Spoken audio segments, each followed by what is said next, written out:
On to so-so as it's time now for playoffs in the state of Mississippi.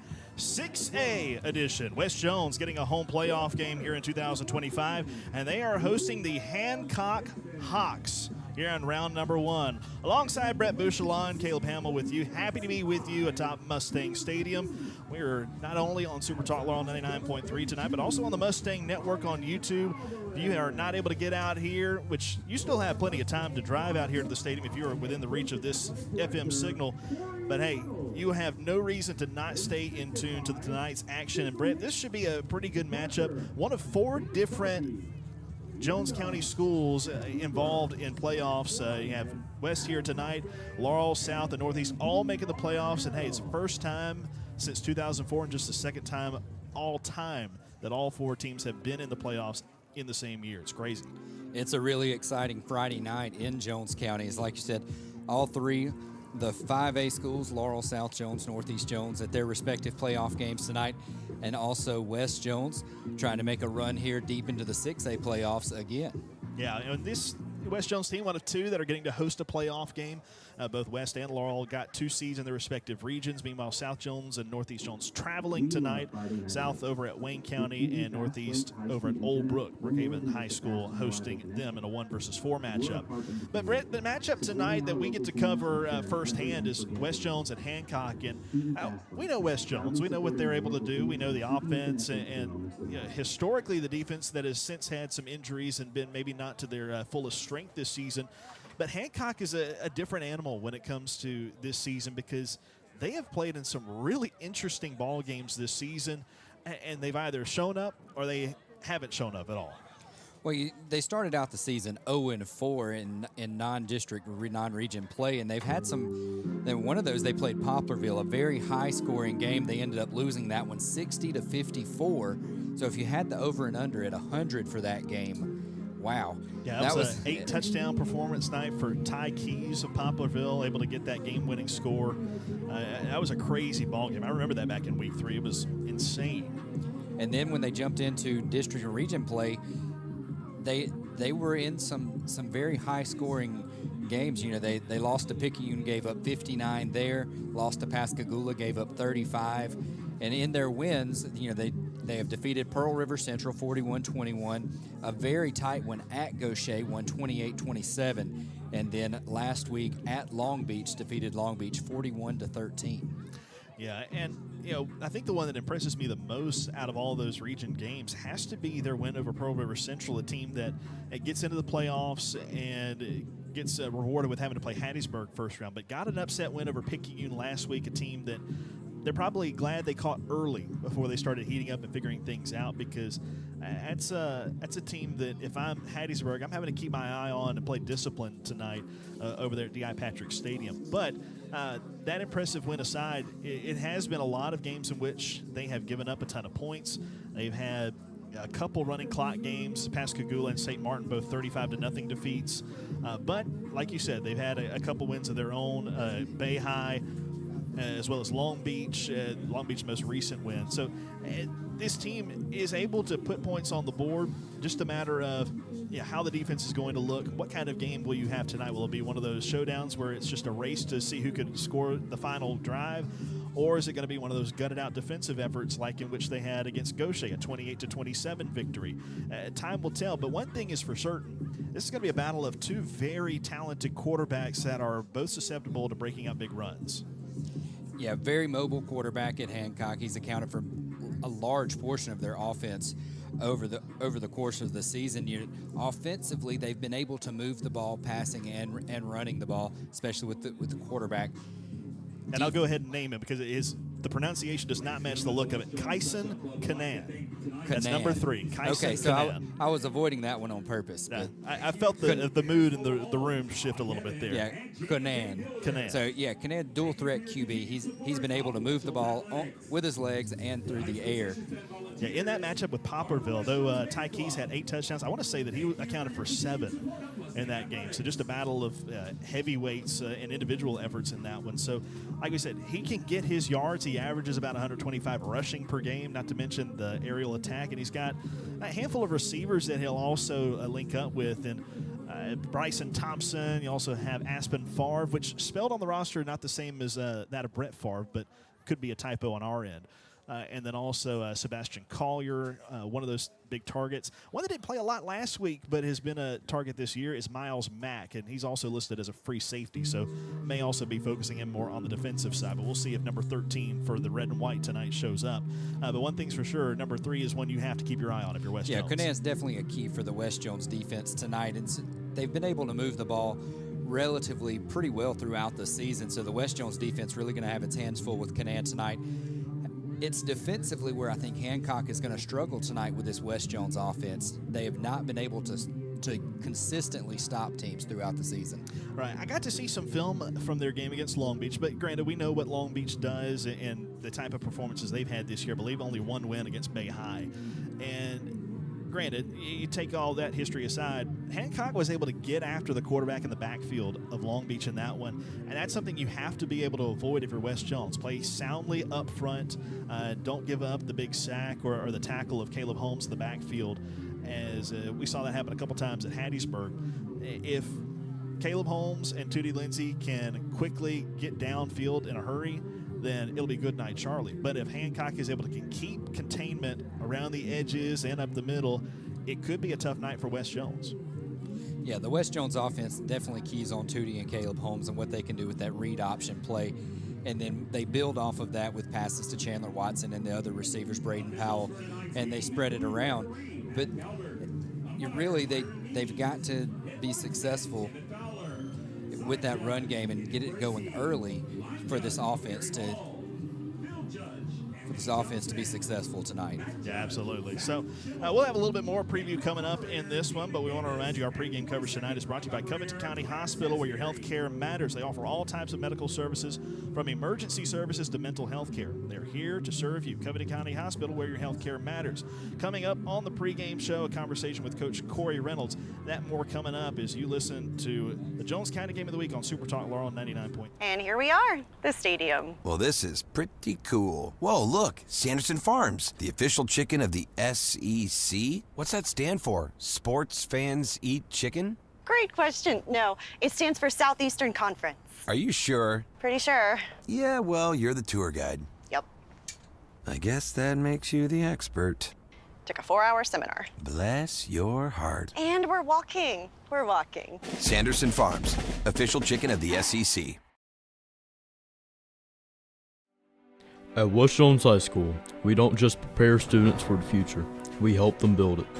Our technical program opens doors, where skills meet purpose and dreams take shape. In the arts, creativity finds voice, and passion finds its stage. And on the field, our Mustangs run with heart, pride, and unstoppable spirit. This is West Jones High School. Nothing runs like a Mustang.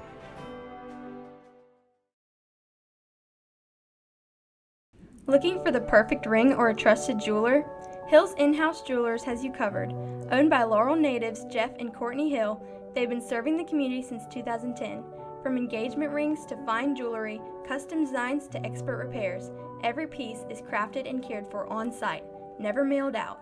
Discover the largest selection of bridal jewelry in Laurel, right here at 1104 Sawmill Road. Hill's In-House Jewelers, all the sparkle, all in-house.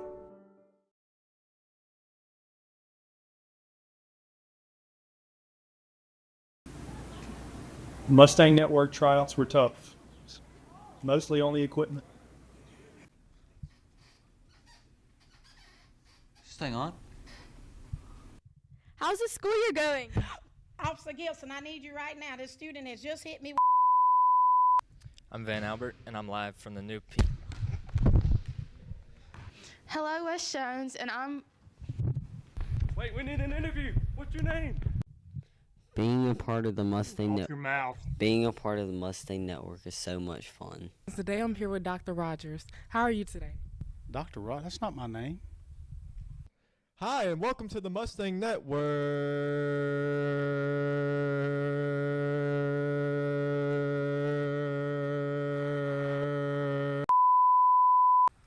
I'm on my way, Miss Mayella.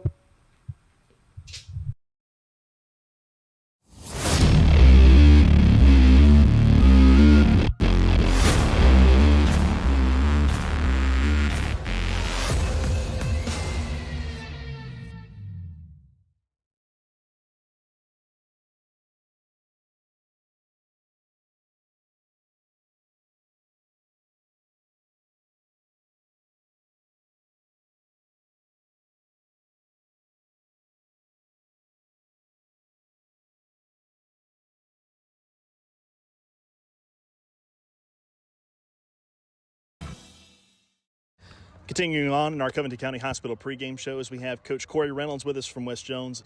Coach, it's that perfect time of year where everybody's 0-0 and it's time for playoffs here in the state of Mississippi.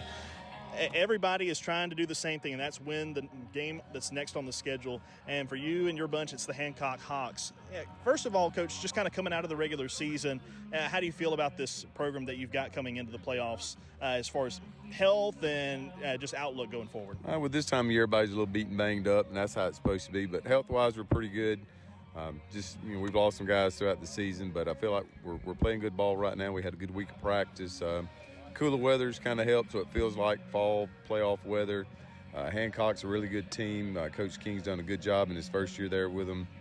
Did a great job at Greene County. Really good young offensive mind. It's going to give us fits tonight if we don't take care of business. But it's going to be a good, cool night. Really excited about it. It's playoffs. I mean, it's the third season of the year. You got your your preseason, your non-district season, your regular season, then the playoffs. And so we're here, we're excited. This is the only game that matters, because if you don't win, you're getting ready for the off season. So it's important. We talked to our kids, the most important game you'll ever play is the next one. And I told seniors, this is the last one that's guaranteed. If we don't win, this is how it's going to end. So we're excited about tonight and hope we come out and play really good. Yeah, for these seniors, especially knowing what they came out of last year with losing in the first round, there's probably a chip on their shoulder to try to come out and get this one, especially at home, because if memory serves right, that's the last home game y'all lost. Was over there when George County came to town. But looking at the opponent that's going to be across the sidelines from y'all, this is a team who's, I feel like it's a broken record saying the record doesn't define them, but this is a team that has found a way with a very elusive quarterback to get points this season. But when it comes to their matchups throughout the year, sometimes they're hot, sometimes they're cold. It's just a matter of who are you going to face on a given Friday night. But how is it kind of preparing for a team like this Hancock bunch, especially with that quarterback? Man, he's very, very good, very, very talented. He can throw, he can run, he makes plays. He's a true leader on that team. Those guys play for him. They respond to him. Very, very similar to our, Tootie, the one we got. Our guys rally around him, and he's a great playmaker. He's a great teammate, great leader. It's just, a lot of teams, kind of like we talked about with different teams earlier, they have a tough non-district schedule, and it's like they're having a bad season. But then when they get in the district, they really, really get after it. And that's what they've done. There's some good teams down there they played and really tested to see where they're at, and they've responded after that well, and they're in the playoffs, and now they're in. Anything can happen, and that's where we got to make sure we play very good offense, very good defense, make sure we do what we're supposed to do in the kicking game, and then see what happens. Yeah, the Coast a much improved region of the state this year, especially up in the upper classifications. But as you look across, look over at your own sideline and kind of reflecting on what's happened over the last 2 weeks, the loss to Hattiesburg and then a dominant win over Jim Hill like you expect to have. For your team, does that win last week kind of give them a little bit of extra fuel to say, okay, we're back on the right track and we can ride this momentum into this game? Or is it just kind of week by week there's complete air gap separation in that? I thought we did a good job of responding to playing a good Hattiesburg team that finally got some guys back out there.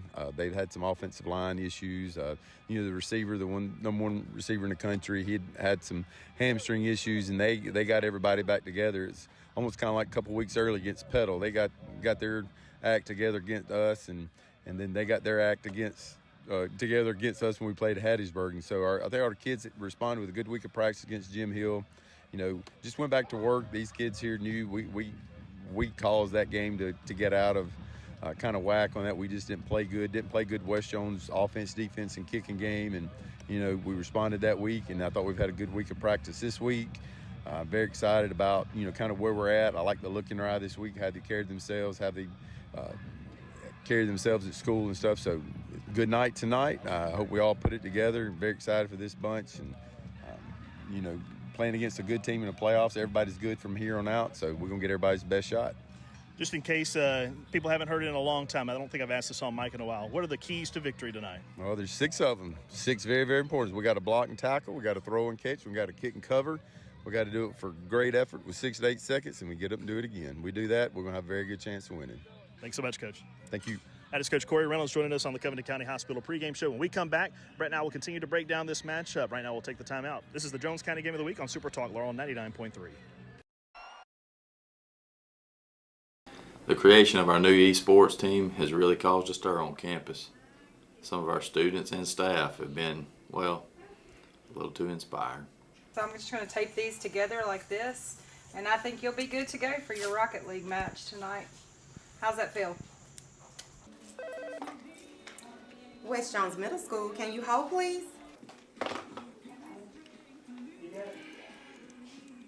We're down 6-7. Kelly's been TKing the whole half.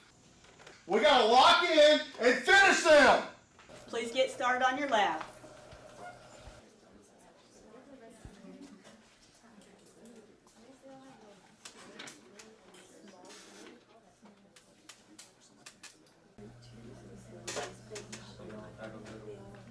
Just one more game. Are they playing what I think they're playing? This is starting to get really annoying. Frank, this stadium control room is so awesome. Want to see something really cool? Yes, yes I do. Whoa, it's beautiful. Look, goosebumps. I didn't think that was possible for a chicken. Why not? Because you're not a goose? Are you a goose, Frank? No. Can you get goosebumps? Yes. And that makes sense. How? I see your point. Yeah. Sanderson Farms, official chicken of the SEC.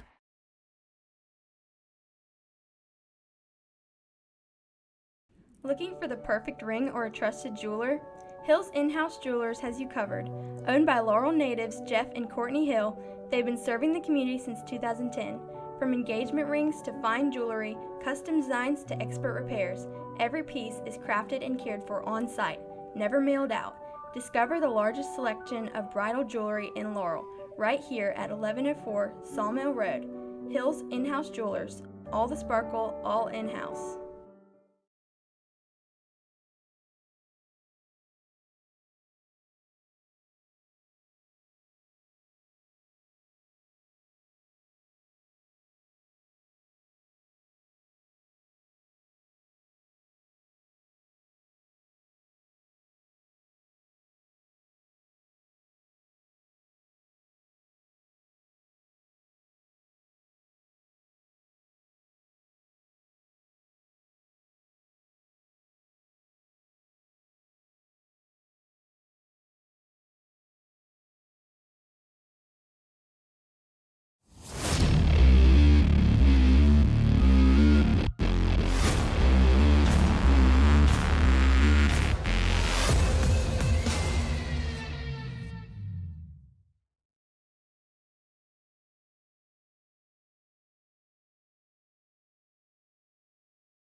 Counting our way down to the Jones County Board of Supervisors kickoff here in Soso as it's West Jones and Hancock here in round one of the 6A playoffs. Alongside Brett Bouchelon, Caleb Hamill with you. And Brett, as we continue to make our way closer to this one beginning, we've kind of broken down this one and a little bit of the different characters in which we'll be introduced to later tonight. But let's talk a little bit about other games going on in the county. We told everybody the matchups, but let's kind of mention just how big some of these games can be. And I think we'll start with one of the rivals from within the county of West and South Jones, in that South is facing Wayne County for a first-round matchup for a second consecutive year, but this time they're going to be on the road. That's right. Last year, South Jones hosted Wayne County to open up the playoffs and ended up losing that game at home. Wayne County went on, advanced in the playoffs, and South season was done. This time, South Jones traveling to Wayne County in the upper part of the South bracket, and so the winner of this game will be matched up with the winner of Brookhaven and Northeast Jones, one of the other Jones County teams. A 1-4 matchup. Wayne County and South Jones is a 2-3 matchup. Wayne County the 2, South Jones the 3. Now, and you mentioned that, and that is an outside chance at a South Jones Northeast Jones rematch, which I know Northeast would love that as a possibility to avenge that opening season game against the Braves. That was a very close one. South Jones won 20-17 at Northeast. Yeah, come from behind when they were getting a touchdown the last 2 minutes over there in the jungle. But looking at Northeast, the tall task in front of them to face a really hot Brookhaven team that has garnered headlines since the beginning of the season. They are the real deal, and they mean business. But that said, Northeast Jones got a big win last week against Wayne County, and that defense, doesn't matter who you're playing, is tough. Yeah, a lot of people did not expect Northeast Jones to defeat Wayne County last week, but they did. And so that you're right, a tall task to go on the road to Old Brook. Old Brook's had a great season this year, very hot, but not to say it can't be done. Defensively, they're going to have to come in all cylinders on go tonight. Offensively,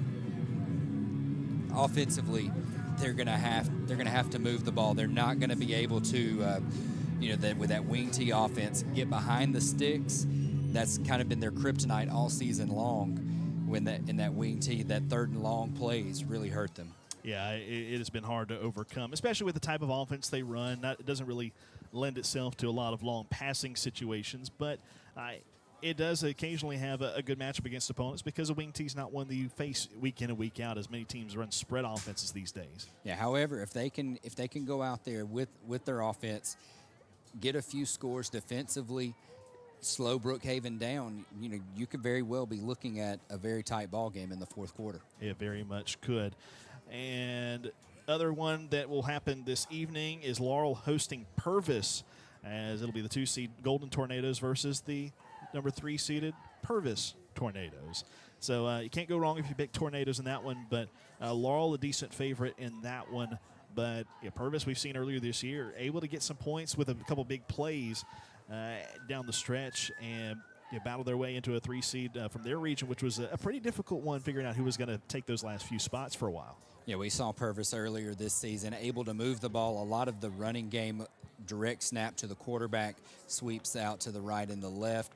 Defensively, they play kind of a zone coverage defense, which really I think Laurel is rightfully favored in this game. With Laurel's passing game, if they're able to take advantage of that zone, the cover 2, cover 3 coverages that Purvis likes to play, they could really break this one open. Yeah, really could, especially with how good that defense for Laurel has been down the stretch.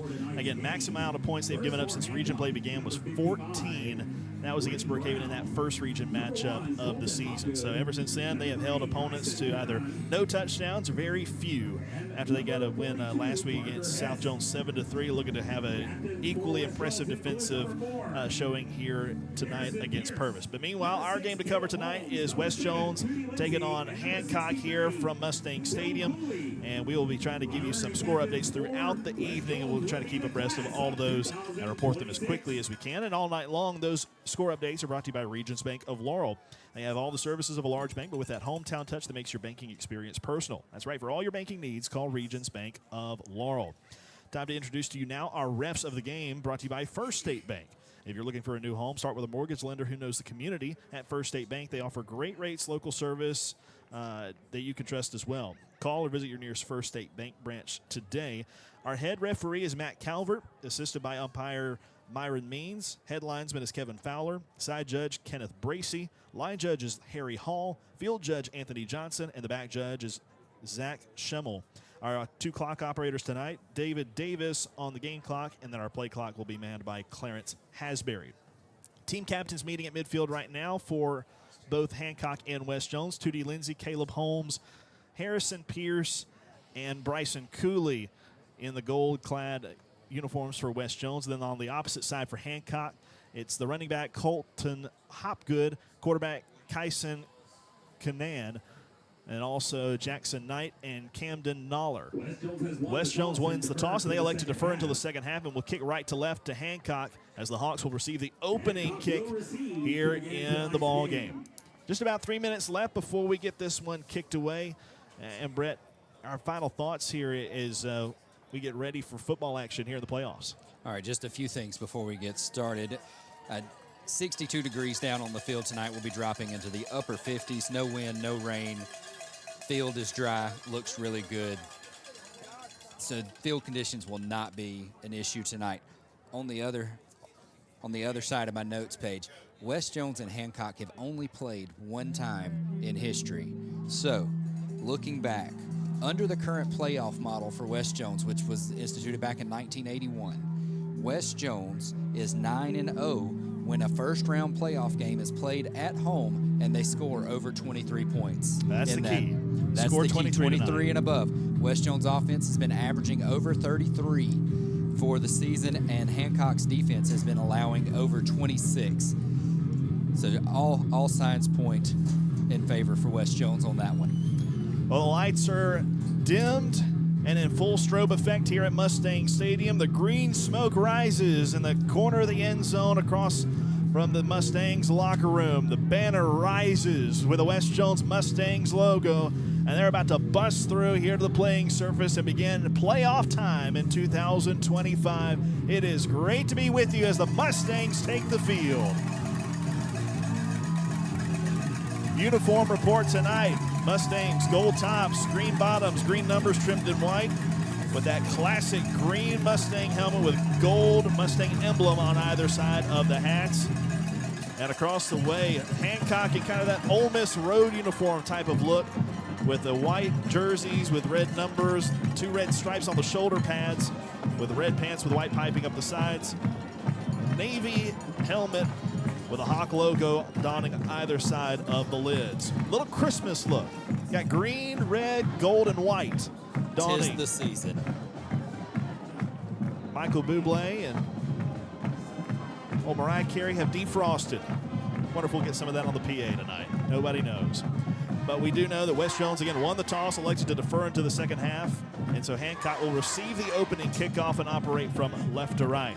Before we get things going here, we owe you a station ID. So let's pause 10 seconds for station identification here on the Jones County.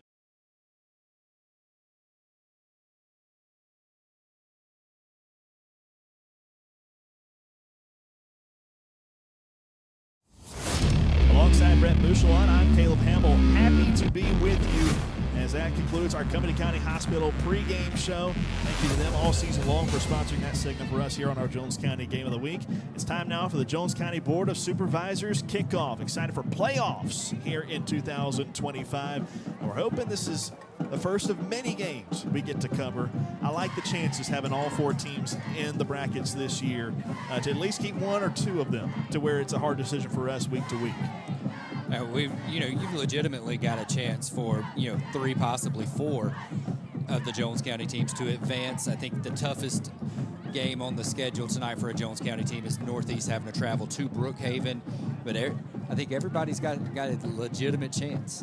Rest assured, though, if Northeast topples Brookhaven, we're going wherever they're going for the next game, because that's too much to not enjoy and appreciate for them. You could have a Northeast Jones, South Jones in the second round. And that'd be you automatic. could also legitimately have a Laurel versus either South or Northeast Jones for South half. Now, just to go ahead and break down the picture for all the folks that are cheering on West Jones tonight, listening to our broadcast, you await the winner of Picayune and George County this evening, as that winner will take on West Jones. If it's George County, you host another playoff game. If you have to face Picayune, that will be on the road down there in South Mississippi, further South Mississippi for that matter. And the top half of the South bracket, Hattiesburg hosting Pearl River Central tonight, and then Pascagoula hosting Terry. And the winners of those 2 games will play. So we'll kind of keep up to date on those scores as well. Try to get to the whole picture. We're limited in how many games are going on now as it's playoff season. So we get to get the full breakdown of it. A green haze across the playing field right now after the Mustangs made their entrance. They're out in kicking formation. And Alvarez is getting ready to kick this one away to Hancock. 2 men back to return inside the 5. They're going to kick this one relatively short to the 35-yard line. Rolls dead at the 27, and he's covered by Hancock there. And the Hawks will take possession, first down and 10 inside the 30-yard line after 3 seconds tick off the clock. It looked like one of the up men was going to come up and make the catch, so the deep man came up behind him, was expecting him to make the catch, but he let it drop, and so the deep man had to come up and just fall on top of it. So start of this drive will begin at the 27-yard line. Kyson Canan will be operating at quarterback with a 4 wide receiver package, 1 by 3. A running back, Hopgood to his right. Wants to pass on first down, swings it out to Hopgood right flat to the 30, and grabbed by the shoulder pads and pulled down from behind to the 33-yard line. A gain of 6 yards on first down for the Hawks. Tackled there by linebacker number 26, Luke Everwine, who comes over to make the tackle. Tackle made by number 26, Luke Everwine. So that makes it 2nd down and 4 for Hancock on the opening drive of the game. No score between these two. Hancock going left to right here in the opening quarter. 4-man front by Wes Jones. Handoff, Hopgood straight through the left side. Gets the first down as he dives over to the 40 to the 41-yard line. 2 carries and a first down earned for Hancock. Tripped up there, number 42, Rylan Newcomb. Made the tackle for Wes Jones. After a gain of 8 yards, and now first down yardage for Hancock as they continue to move here in the early going. Just 50 seconds deep into this one. 2 receivers right. Those are Harvanek and Favre. Quarterback keeper straight up the middle, and Canaan gets up near midfield for a hefty gain on that first down carry of 9 yards. There was no fake on that play. Canaan was going to run it in the A gap on the left-hand side the whole way on that play. As soon as he took the snap, he leaned forward and went for it. Heavy running attack so far for Hancock. Outside of that one swing-out pass on the first play to the running back, Colton Hopgood. Hopgood will move to the left shoulder of Canaan. Snap, quarterback keeper straight up the gut, trying to get that 1 yard. He stood up right there at the line of game, but I think they'll give him the crossing of the plane, and they will move the sticks. Needed to get to midfield, and he got there. That time stopped by number 9, Sawyer Shows, but still allowed enough yards for the first down. Actually ended up getting all the way to the 48-yard line. That's a gain of 3 yards for Hancock and enough for that first down. Into Mustang territory now. About 2 minutes gone so far in the first quarter. 3 receivers right, 1 left. Canaan back to pass. Quick pass to the right and just partially deflected. Trying to get on a little cross over the middle to Bryson Thompson, unable to get there. Yeah, number 1, Josiah Gray comes through, gets the hand up in the air to knock it off the path. That's the first incompletion of the evening for Hancock. So 1 for 2 nights so far. Clock at rest at 9:57 to go first quarter. Hancock with it 2nd and 10 at the Mustang 48-yard line. They'll keep Favre and Haverneck to the right as receivers. Thompson and I believe Collier to the left. Shotgun snap. Canaan racing towards the left sideline. Turns at the corner to the 40 and taken down along the boundary after getting first down yardage. Just shy of the 35-yard line. A diving stop, number 2, Parker Barefoot, comes out on the edge. Yeah, it's very close to the first down, but evidently not quite there. Went out of bounds about 2 yards shy. He's at the 40-yard line. And so it is a gain of 8, and it's 3rd and 2. Hancock goes quickly to the line. Mustangs shuffling around their defensive front. Canaan wanted the snap, now looks to the sideline. As Hopgood to his right. Triangle of receivers out to the left. Snap is past Canaan. He goes back to retrieve it. Gets to the 45-yard line. Throws off his back foot downfield. Pass is caught at the 25-yard line on a falling effort by Favre. He got a flag thrown as well for interference on the DB. That was just a luck heads-up play from Canaan finding Aspen Favre deep downfield for a first down. It was Braylon Agee in coverage, never turned his head back and put his hands out on the receiver, so that was an easy call for the back judge. At least that's what we think it is right now, unless it's offensive pass interference, which I would doubt. Likely would take it 15 yards from the previous spot because where the ball would rest right now would be less than those 15 yards. Or maybe you would take the spot. I'm trying to remember. It's been a while. An address of Coach Cory Reynolds, former head official, but they do call pass interference on Wes Jones. And as you pointed out, Braylon Agee, freshman defensive back, the guilty party there. As Matt Calvert makes the call to us. And they do decline the penalty. You're going to take it at the spot of the catch. That's enough for a Hancock first Pretty down. much a null or a moot point there. I think it would have been at that same spot anyway. At the 25-yard line is where they spot it. It's a gain of 15. First down and 10, Hancock in Mustang territory with 9:36 to go here in this scoreless first quarter. 2-by-2 receiver set for Canaan. Out of the shotgun, takes the snap, looks over the middle, fires towards the right side, one-on-one. Intercepted at the 5-yard line. Agee, redemption for Wes Jones. Yeah, Braylon Agee, tight coverage right there on the inside hip. turns his head around at the right time, gets his hands up to make the interception. What a play, young man. I mean, right there on the hip of Aspen Favre. Just had that ball sandwiched between him and the receiver. AG won it out and gets it for Wes Jones at the 4. Mustangs take over with a And the 8-play drive ends with the interception, and the Mustang offense will have it deep in their own territory. 9:26 to go first quarter. Wes Jones about to begin their first drive.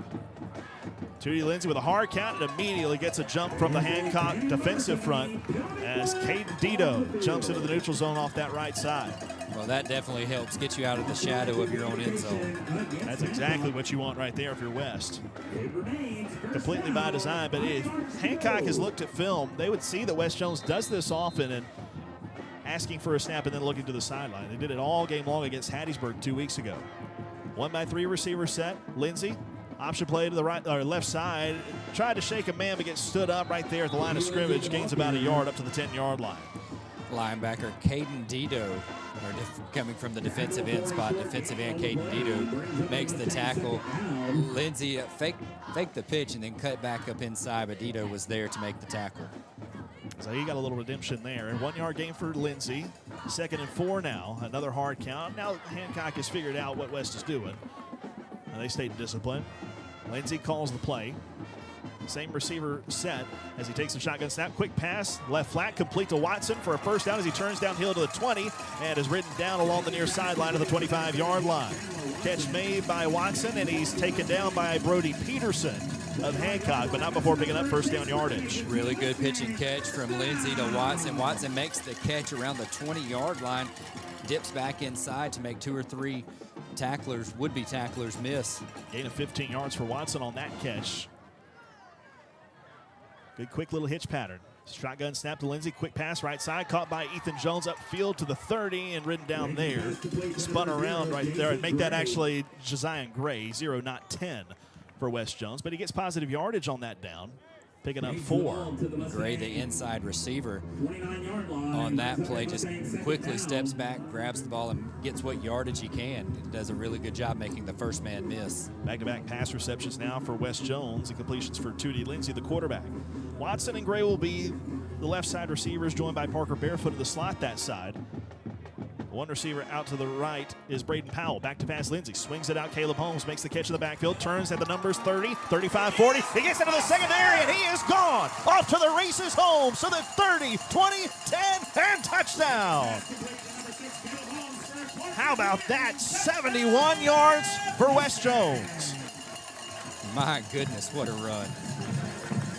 He was off to the races after he passed that last would-be tackler, and there was nobody going to catch him. Caleb Holmes from the 29-yard line on his own side goes the distance on that pass reception.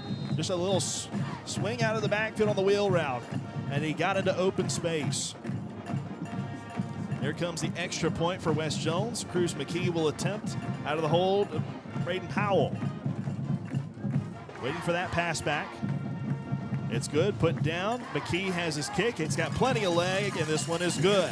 7-0. Wes Jones with 7:39 to go in the opening quarter. Back after this timeout on the Jones County game. And here we are, the stadium. Well, this is pretty cool. Whoa, look, Sanderson Farms, the official chicken of the SEC. What's that stand for? Sports Fans Eat Chicken? Great question. No, it stands for Southeastern Conference. Are you sure? Pretty sure. Yeah, well, you're the tour guide. Yep. I guess that makes you the expert. Took a 4-hour seminar. Bless your heart. And we're walking. We're walking. Sanderson Farms, official chicken of the SEC. Well, it only takes a minute and 47 seconds off the clock as Wes Jones goes 96 yards on the drive, complete with a 71-yard score for Caleb Holmes. That touchdown brought to you by Jones College. All roads lead to Jones, your affordable getaway to success with associate degrees, certificates, and 80 career tech programs. Brian Alvarez ready to kick this one away to Hancock. Kicked it short last time. We'll do another pooch kick here towards the right side, and it's fair caught just inside the 30-yard line by Hancock's fellow kicker, Nathan Trahan. Yeah, Trahan, one of the up men, wisely decides he doesn't want anything to do with the kickoff coverage team. 7:39 to go, first quarter. West Jones leads Hancock 7-0 here in the first round of the 6A playoffs, as Hancock will have it first down and 10 at their own 28-yard line. Their first drive of the game got inside of Mustang territory, and they threw an interception. 3 receivers right, 1 left. Canaan wants to pass, swings out to Hopgood, the running back, to the 25 up to the 30. Tried to get outside to the numbers, gets ridden down to the 33-yard line. A gain of 4 on first down after that pass reception. A host of Mustang defenders in on the tackle. Number 42 making the tackle, Ryland Newcomb, also 26, Luke Everwine. Kind of had him hemmed up after he made the catch. Second down and 6 coming down for the Hawks, going left to right here in the first quarter, trailing 7-0. Flip the formation, 3 receivers to the left side. That's the wide side of the field. Canaan wants to run to the left side on an option, keeping it. Stiff arms the man, finally turns to the edge, gets upfield for the first down towards the sideline, and pushed out of bounds, or right there along the boundary at the 40. The gain of 7 yards, and he got 1 more yard that he needed. Tackle by Keegan Holmes, who comes up, knocks him out of bounds, or it looks like he's going to They made the tackle inbounds. Yeah, just inside the sideline stripe. But after the first down marker. Wanted to go hurry up are the Hawks. Set the offense with 1 receiver left and 3 right. Nearly got West Jones to move into the neutral zone as the defensive back on the edge held onto 1 foot like a flamingo, about to fall into the neutral zone. Here comes the snap, handoff, goes straight ahead. Not Hopgood this time, standing up. I believe that's Mason Lozano, or it could be Major Talley, either 8 or 9. Number 1, Oki Twilly on the tackle. And it was Lozano on the carry that time for Hancock. Stood up for maybe a gain of 1, if that, to the 41. Now the officials in the middle of the field talking. They have a West Jones player with them. Evidently, AG has something wrong with his equipment. Maybe his helmet popped off during the play. He comes off. They wave off the flag. Lakias Martin comes on to replace him on the perimeter. Make it a gain of 2 yards to the 43-yard line. 4th play of the drive coming for Hancock. 6:16 to go, first quarter. West Jones leads 7-0. Hancock with the ball, 2nd down and 8. 2 receivers to each side now for Canaan.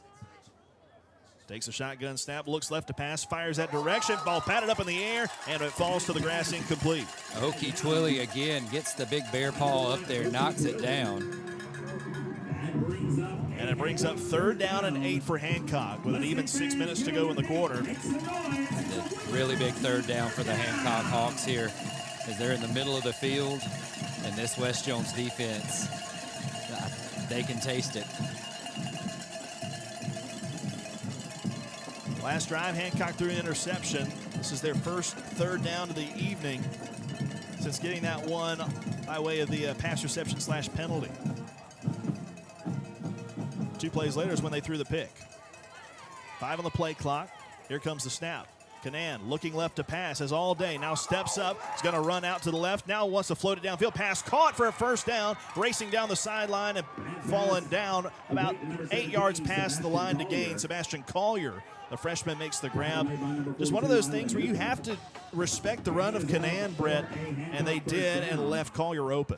Yeah, Collier makes the catch, runs past the marker. He's caught from behind by Ryland Newcomb, but enough for the first down.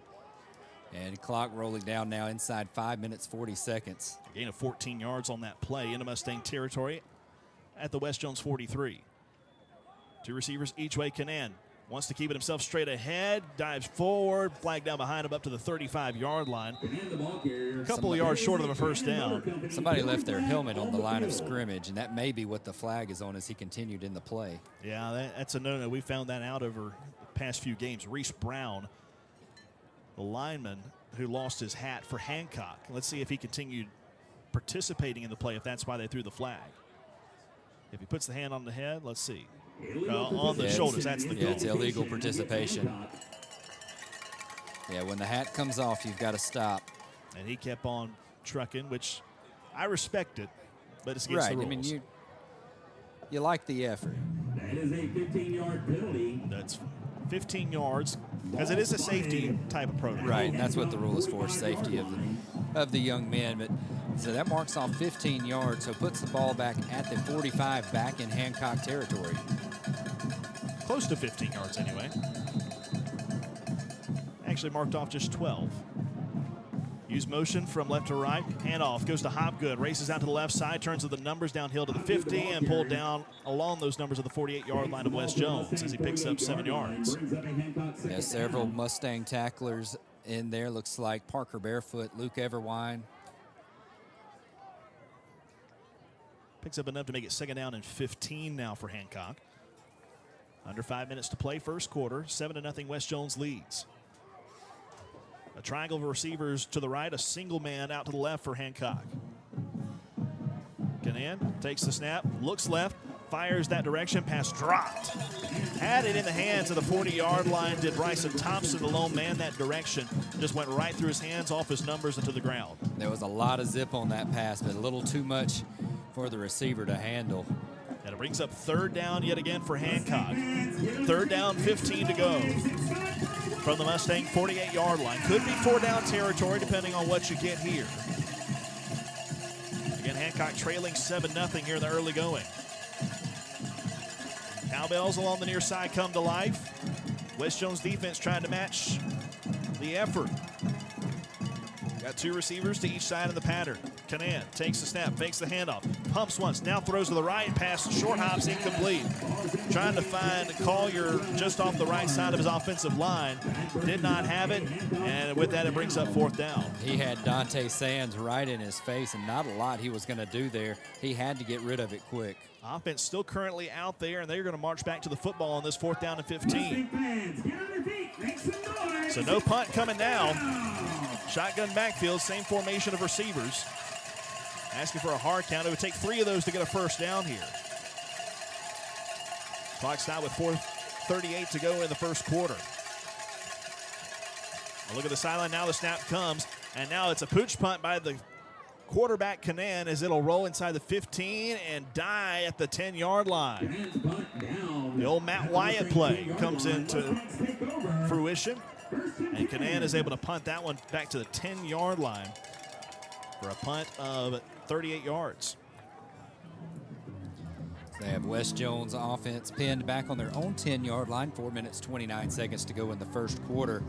And to see what this Wes Jones offense can do on their second drive. First drive of the game ran only 4 plays and went the length of the field at basically 95 yards on that drive. So from their own 10-yard line, Mustangs with it on the left side hash mark. 3 receivers right, 1 left for Lindsey. Takes the snap, hands off, Holmes straight ahead, lowers his head up to the 14-yard line and stacked up there. Big bodies of Hancock able to plug the hole after he initially got forward with it. And still a good positive game nonetheless for Caleb Holmes. Yeah, several big boys for the D-line of Hancock get in the way, but yeah, like you said, good gain for Caleb Holmes, pushing him forward. Officially only a 3-yard carry to the 13-yard line. Same formation now for Wes Jones. 4-man front for Hancock. Barefoot moves in motion from right to left, stops behind left tackle. 19 on the play clock as Lindsey claps the hands and takes that snap. Looks right, fires that direction, pass off the hands, incomplete. Trying to swing it out there in the flat for Josiah Gray. Yeah, Gray running a quick out route to the wide side of the field, just off his fingertips, a little too tall for him. Just a little bit. And it brings up 3rd down, 17 to go for Wes Jones on their second drive of the game, leading 7-0 over Hancock. 3:51 remains in the first quarter. Just the 4th drive overall in the game. Clap of the hands by Lindsey. Now he stops and looks at the sideline. Kind of trying to look past that big man on the edge, number 40, Caden Dito. He was holding his hands up trying to block him. Snap comes, Lindsey wants to pass, airs deep for Watson one-on-one, off his hands, incomplete, trying to reach over the DB, guarding him downfield, which was Derek Smith. And the pass incomplete, brings up 4th down and a punt. Yeah, Smith in coverage right there on his inside hip, turns around, looks, and able to break up the pass. Well, for so many games this year, it has been a battle of height differences between Watson and his DB. That one, another mismatch. A 5'8" corner guarding Watson at 6'3", but still somehow Smith is able to get the hand up there and break it up. Back to punt, Leo Stinson, a yard inside his goal line. Snap to his helmet, has plenty of time to get this one away. High, loose spiral, fair catch signal for. It'll bounce at the 45-yard line, take a huge Mustang roll inside the 40 of Hancock, and will be down to the 37-yard line. It's a good break there for Leo Stinson and company. He is down on the play back near the goal line. Or check that, not Stinson, but it is. That's number 26, Luke Everwine. Yeah, Everwine, who's been so key so far at linebacker for West Jones. Either cramping up or got banged up on that play. Tending to his right leg right now as Coach Reynolds goes out there to have a look. I think that's Coach Reynolds. May not be. He's wearing the vest tonight. But nevertheless, going to be Hancock's ball, first down and 10 in their own territory. As they stand up, Everwine back near the goal line, hobbling as he tries to make his way off the field. Yeah, he seems to be favoring that right leg, but he is able to put weight on it, walking off under his own power. And that is Coach Reynolds walking off the field with him. 3:33 to go, first quarter. West Jones 7, Hancock nothing. Here in the early going. A few quick scores for you while we wait on play to start. South Jones and Wayne County scoreless at the end of one, and Old Brook leading Northeast Jones 14-0 in the first. Laurel leading Purvis 7-0 in the first. Here comes a first down play for Hancock. Meanwhile, here in Soso, one receiver left, three right for Canaan. The Hancock quarterback takes a snap, feeds his running back. Hopgood tries to stretch it out to the left side, turns downhill, gets a first down as he dives near the goal, not the goal line, the sideline, I should say. Every gain of 10, maybe 11, and they will move the sticks for a first down. 47-yard line. That's enough. It was knocked out of bounds there. Number 2, Parker Barefoot, as well as 19, Derek Dean. Tackle made by number 19, Derek Dean. So got just enough what they needed for that first down. They're going to go hurry up. Snap comes, quarterback keeper Canaan straight up the gut, angles left up to the 45. Dances around tacklers to get out of bounds and is close to another first down for Hancock. Yeah, he's going to be right there at the marker. Going to be just shy as it's going to be second and a very short one. Out of bounds at the Mustang 44-yard line. That brings up the spot of the football. West Jones 44-yard line. So here comes second down and 1. 3:19 to go in the first quarter, clock at rest because of the quarterback going out of bounds. Canaan now with 3 receivers to his right, 1 left. He'll move Hopgood, I should say, to his left shoulder. Takes a snap, feeds Hopgood straight ahead, lowers and moves forward up to the 40-yard line and gets enough of that first down. Now 3 more yards that he needed. Yeah, number 8, Dante Sands, had a hold of him prior to the line of scrimmage, but he was able to put his shoulder down and just gain the extra yards towards the end. In Mustang territory, Hancock moving the ball pretty well on this drive, keeping it on the ground, have not thrown a pass yet. First down and 10 for the Hawks, going left to right. 2 receivers to each side for Canaan. Waits in the shotgun, takes a snap, keeping it through the right side gap, hit at the line, doesn't get much at all. Drilled backward. Thanks to that big Mustang front, charge led by Ryland Newcomb. Yeah, Ryland Newcomb, Trip Van Fossen, several Mustangs in on the tackle, but they was not going anywhere on that play. Officially give him 3 yards to the 37-yard line, but that's the best stand West Jones has had so far on this drive because Hancock's been getting 9-10 yards a carry up to that point. Second down and 7. Trips left, 1 right. Quarterback keeper stretching out to the left, now tries to cut back up towards the middle of the field, up the left hashes to the 35 and down to the 33-yard line. A gain of 5, and it'll be third down for Hancock. 2:02 to go in the first quarter. Hancock trails West Jones 7-0. And Brad, this seems like a pretty big third down here in the early going for West Jones to try to get a stop. Yeah, this will be a big stop for this West Jones D. And again, could be 4-down territory for Hancock.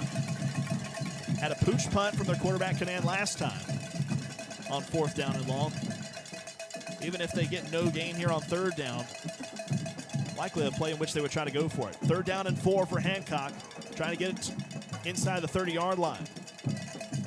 Canaan fakes the handoff, trying to keep it with a lead blocker from Hopgood, stretches out to the left side, gets the first down, still going as he gets to the 20, taking tacklers with him inside the 15-yard line and finally down to the 12. Just kept bouncing off of would-be tacklers to get enough yards for the first down, and then somehow got out of a tackle and went for more yards now in the red zone. Yeah, but 26-yard gain helps him out right there. Just a big, heavy rushing attack. Here comes Canan again on a keeper, stretching it out to the left. That's the short side of the field. Doesn't have a lot of room to turn the corner. He does get inside the 10-yard line, but only gains 2 yards to the 9. Nice tackle there by 4, Harrison Pierce. 1:03 to go first quarter. Hancock looking to try to tie it with a touchdown and extra point. Down 7-0 right now. West Jones leading after the Mustangs had a 4-play drive going 96 yards down the field. A 2 running back formation this time. Lozana to the left, Hopgood to the right. Snap comes, leave it with Hopgood, racing towards the right side, hit hard and drilled backward.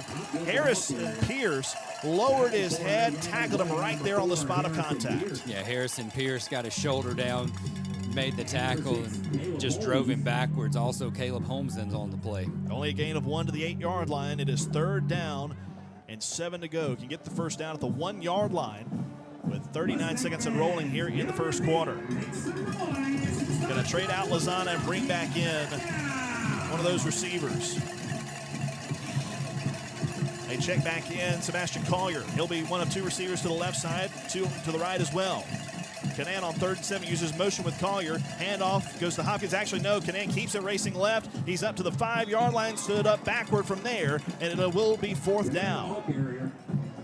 Tackle there, Rylan Newcomb, number 42, the linebacker, comes in and stops him early, makes it a 4th down play coming up. Now the question is, do you go for points here with Nathan Trahan, or do you try to go for it? The decision will happen on the other side of the quarter break as we have reached the end of 1. West Jones 7, Hancock nothing. The Hawks with a decision to make on offense when play resumes. It'll be 4th down and 4 from the 5 when play comes back to so-so. We'll be back after this 1-minute timeout here on the Jones County Game of the Week.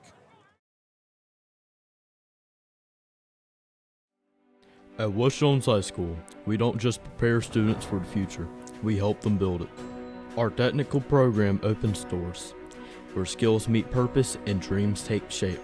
In the arts, creativity finds voice, and passion finds its stage. And on the field, our Mustangs run with heart, pride, and unstoppable spirit. This is West Jones High School. Nothing runs like a Mustang. After careful consideration, I've decided to take my sponsorship talent to the SEC. Nope. Sorry, this would have been a lot cooler if I could actually put this hat on my head. Sanderson Farms, official chicken of the SEC.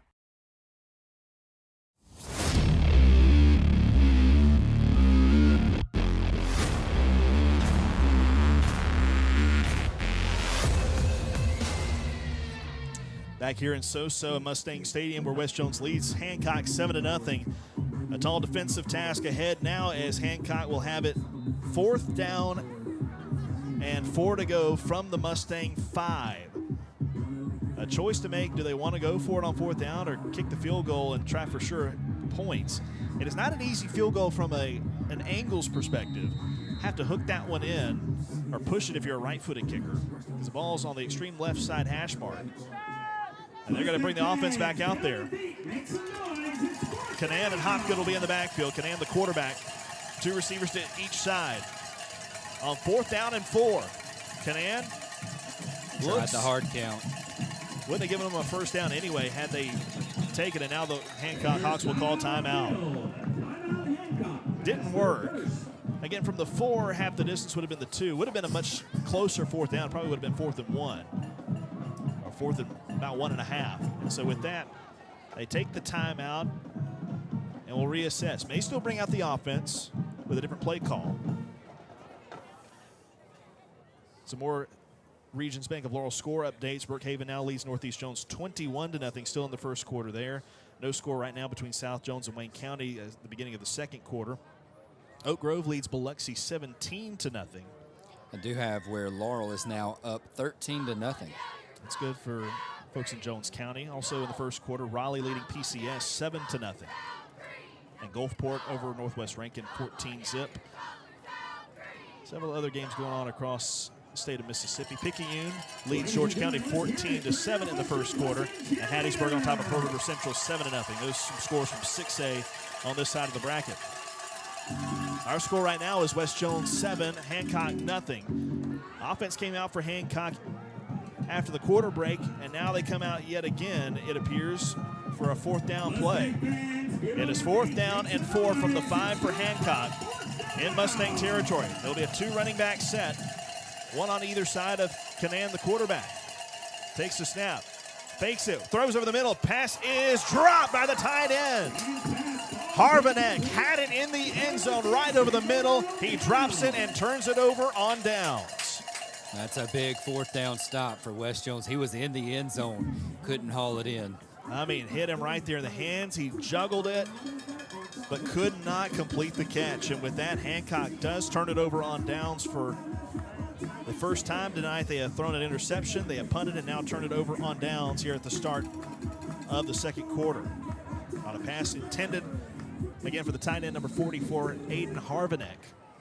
And West Jones again deep in their own territory to start a drive, just 5 seconds deep into the second quarter. Lindsey takes a snap, feeds home straight ahead. He has a burst up through the middle, up to the 15 to the 20, and tripped up there out to the 20-yard line. A good tackle made by Brody Peterson at safety, saving a touchdown from being scored on the first play of the drive. Boy, helmet sticker for the West Jones offensive line. There was a huge hole for Caleb Holmes to get through, and once he hit the hole, it was off to the races before the defense could catch up to him. 15-yard gain for Holmes on that one. He gets the handoff again, going straight ahead over the 25 and tries to bounce it out to the left side, pushing guys forward up to the 27. That's about all. And he gains about 7 there, depending on where they mark his forward progress. That was a tough 7 yards for Caleb Holmes. He just kept driving his legs, pushing tacklers forward. Makes it 2nd down and 3 to go for West Jones. In the early going of the second quarter, leading 7-0 over Hancock. Parker barefoot on the slot right side. 2 receivers that direction, 2 to the other side as well. Lindsey with a hard count, now looks to the sideline. Got Watson all on his lonesome with the numbers to the near side. Josiah Gray and Braden Powell to the left side. Glad to have you with us on the Mustang Network as well as Super Talk Laurel 99.3. Clap of the hands, Lindsey takes it, feeds Holmes through the left side, ducks through a hole up to the 30, 35. He's got a first down and more, still fighting forward up past the 40, stood up at the 42, and they finally blew it dead there after he probably could have gotten 7 more if it weren't for the officials. And that was a big run from Caleb Holmes. He got through the line of scrimmage, kind of some shifty moving, getting around the linebacker, and then just pushed several secondary members for the Hancock Hawks a few yards forward for the first down. Whatever the game plan was earlier, it has been replaced by runs of Caleb Holmes. 3 receivers right, 1 left for West Jones at their own 41-yard line after that gain of 14 yards for Caleb. Second first down of the drive. Here comes the 4th play. It was the 4th play where West scored their first touchdown on a drive of similar yardage. Snap comes. Lindsey feeds Holmes, trying to dance through the left side and pushing a pile forward. Won't get a touchdown this time, but he will get close to the first down up to the 50-yard line on a gain of 9 yards. Holmes trying to wait for the play to develop in the backfield, gets up behind his lineman, and they just push the pile forward. Usually a play that's a couple yards in a cloud of dust has been chunk yardage right now for West Jones. Again, 7-0 your score in the second quarter with West Jones driving left to right with 9:41 and rolling. 3 receivers right, 1 left for West Jones.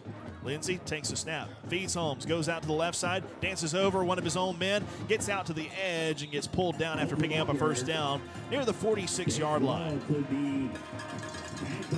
So they are in Hancock territory now, and they'll officially give him 4 to the 46. Holmes a little slow to get up after that run, but it's basically been on this drive. See if you can stop him. I mean, I'd be winded too if I were Caleb Holmes out there. 2 receivers to each direction now for Tootie Lindsey and this West Jones offense. Now taking their time to give Holmes a little bit of time to recoup. Still standing in the backfield to the left shoulder of Lindsey. And now we'll move to the right side with 10 on the play clock. First and 10, West Jones from the 46 of Hancock. Back to pass, Lindsey throws deep, one-on-one for Watson down the middle, just overshoots him, incomplete at the 15-yard line. Had separation between him and the defender downfield, Derek Smith, but just about a yard or 2 too long. Yeah, looking for Chandler Watson on the post pattern. And like you said, he had a step on the defender. Just trying to lob that one deep down the field. And again, just slightly out of timing there. Clock stops with 8:54 to go in the quarter. West Jones looking to try to add to this 7-0 lead. Second down and 10. Snap comes. Lindsey hands off Holmes. Hit hard right there at the line and drilled down. Good tackle made that time by Hancock. That's actually J.C. Gray making that carry. No gain was that Jackson Knight? Jackson Knight, the defensive end, comes through to make the tackle. So it's 3rd down and 10 for West Jones, still at the 46-yard line after an incompletion and no gain on the run. Snap comes, take the handoff. Lindsey rolling right, in pursuit, throwing downfield. Ethan Jones has separation, bobbled and cannot haul it into the 10-yard line. Had it on his hands, bobbled it about 3 times before it finally hit the deck. Yeah, he had to create a little bit of separation between him and the defensive back, but was able to fall backwards to get enough separation to get the ball to his hands, but unable to haul it in. And so West Jones stalls as they cross midfield and will bring out Leo Stinson with a chance to pin Hancock deep. Back to return will be the running back Colton Hopgood for Hancock, standing at his own 10-yard line. 4th down and 10, play clock at 15. West Jones having to check in somebody late. I believe they're used to having Luke Everwine out there, and they're having to get his replacement. It looked like he has ice wrapped up around his knee, doesn't have the helmet anymore on his head. Yeah, he's still over here on the training table. And with 2 seconds on the play clock, West Jones going to let this play clock expire, and here comes the flag by the back judge. And they are going to call a delay of game on West Jones, likely to give Stinson a little bit of extra room to punt this one. Maybe a chance to get it inside the coffin corner. Well, no need to take a timeout in that situation. You have a player run on late, you're going to punt the ball anyway.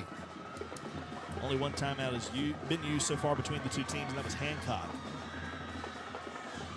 4th down and 15 to go now for West Jones. Back at their own 48. Low snap, Stinson picks it up, gets the foot to it.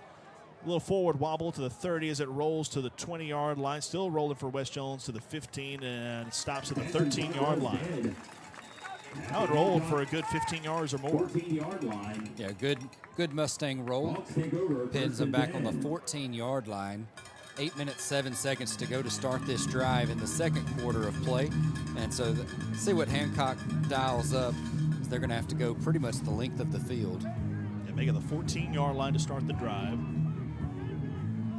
Canan and company had some success running the football between the tackles there on that last drive before they finally turned it over on downs inside the red zone at the 5-yard line. A touchdown pass dropped by the tight end Harvinek. 2 receivers to each side. Canan quickly throws right side complete to Hopgood out of the backfield, upfield to the 20, and tripped up to the 22-yard line. Just undercut right there as he tried to cross that 20-yard line. Picks up 6, maybe 7 yards. And a quick swing play to the outside, just trying to see what they could get on the outside. That is a gain of 7. 2nd down and 3 now for Hancock, going right to left. Quarterback keeper out to the right side edge, gets the first down. Canan to the sideline and pulled down to the 32. Able to pick up about 10 yards on that quarterback keeper. He's one, we mentioned at the top of the broadcast, he gets his yardage, both throwing and running. He averages about 125 per game this season. He will think run first a lot of the times. A tackle there by Ryland Newcomb. Up to the 32-yard line. 1st down and 10, Hancock going right to left. Empty backfield. Quick little pass out to Hopgood. He's hit at the line and falls forward for about a gain of 3 yards.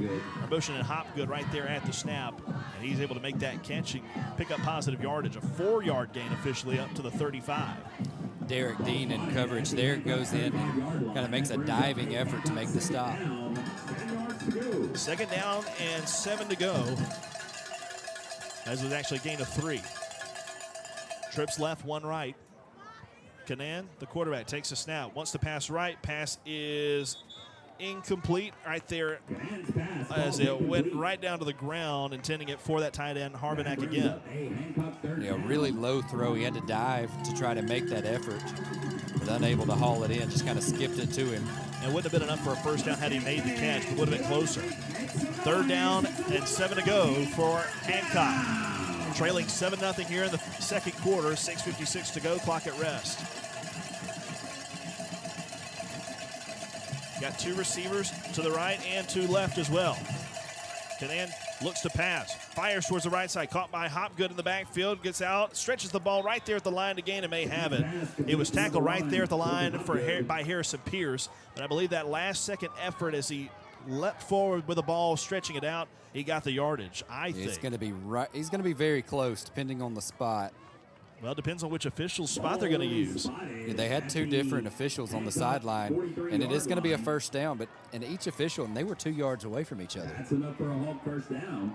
They're right there on top of it. Snap comes, Canan, quick pass right side downfield, and that is caught by Harvinek up near midfield to the 49-yard line. Just a quick pass on an out route, and he's able to get there for a gain of 6. With a Hancock play caller, they see something they like on that right-hand side of the defense. A lot of passing on this set of downs, or this drive, I should say. Make it a gain of 5 there. 2nd down and 5, going right to left from the 48. Snap comes, Canan leaves it with Hopgood racing straight ahead, hit at the line and drilled backward after a gain of 1.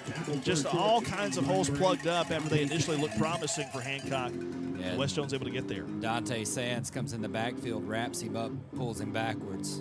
Up to the 49-yard line on that 1-yard carry for Colton Hopgood. Under 6 minutes to go in the second quarter. Hancock looking to tie the game with a touchdown and extra point. They trail 7-0. 2 running back formation now, one on either side of Canan, the quarterback. As he takes a snap, drops back to pass. Eyes downfield, pressure comes. He gets away from it, throws to the right side, flat caught at the edge, and upfield near a first down. Going to depend on where Sebastian Collier went out of bounds. He is going to be close, but initial signal is that he's short by a couple yards. It'll be 4th down and 2. It was pushed out of bounds there by Parker Barefoot. Going to make it 4th down. So Collier tackled 4th down. 3 yards to go. 2 yards downfield to the other side, 49-yard line.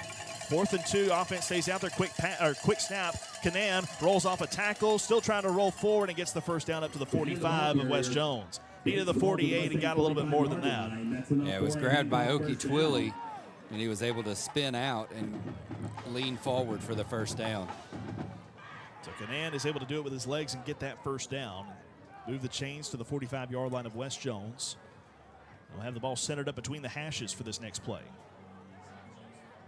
They'll have Miles Mack to the right along with Harvinek.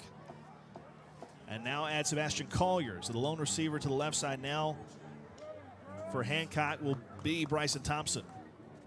Shotgun snap to Canan. Wants to pass. Now takes off and runs straight up ahead. He's hit on his legs and taken down to the 42-yard line on a good open field tackle made by West Jones' Rylan Newcomb. Yeah, Rylan Newcomb comes up and fills the open space. Like you said, a good open field tackle to stop that run early. Yeah, limits him to just a 3-yard gain to the 42-yard line. 2nd down and 7. Hancock on the move right to left with 4:25 remaining in the second quarter. They trail West Jones 7-0. Empty the backfield now. 3 receivers right, 2 left. Canan keeps it off right tackle, sprints up ahead, dives forward as he got tripped up to the 35-yard line, and that is right there at the line to gain, and they'll move the sticks. Yeah, Rylan Newcomb hit him at the 40-yard line. He was able to stumble forward and dive to get to the 35, and enough for the first down. That's one of those design plays right there. I think he was selling the fake the whole way of a possible run, or of a possible pass, I should say. 1st down and 10, Hawks going right to left. Same formation, 2-by-3 receiver set. West Jones sends pressure. He races out to the right, throws off his back foot to the sideline, incomplete. Flag is down, likely for holding, as Canan was heavily rushed. 2 flags on the field. One, I believe, is going to be holding here on the outside left-hand tackle. There's another one thrown in the middle of the field. Dante Sands had huge pressure on the quarterback. With the position of those flags, likely going to be 10 yards to the previous spot. Yeah, so both flags thrown on the same penalty. That's with that, it'll be marked off 10 yards from the previous spot, which was the 35-yard line. They get 1st down and 20 from the 45. Hancock still in West Jones territory. It looks like coming up on the 12th play of the drive. Already in double digits. They're still at the 45-yard line. Stack receivers to the left side, 2 spread wide to the right, with Hopgood back in the backfield with Canan, the quarterback. Takes the snap. Canan looking down the middle of the field. Pressure comes from his right. Throws. Pass caught by Havernack up to the 35 and drilled down to the 32-yard line. Not enough for the first down. He's short by about 7 yards, but that's a big gain on first down to get those 13 yards back. Parker barefoot wraps him up and was able to bring him down. 32-yard line brings up a Hancock second down. Second down for Hancock. Roughly 8 yards to go. 2 running back formation this time.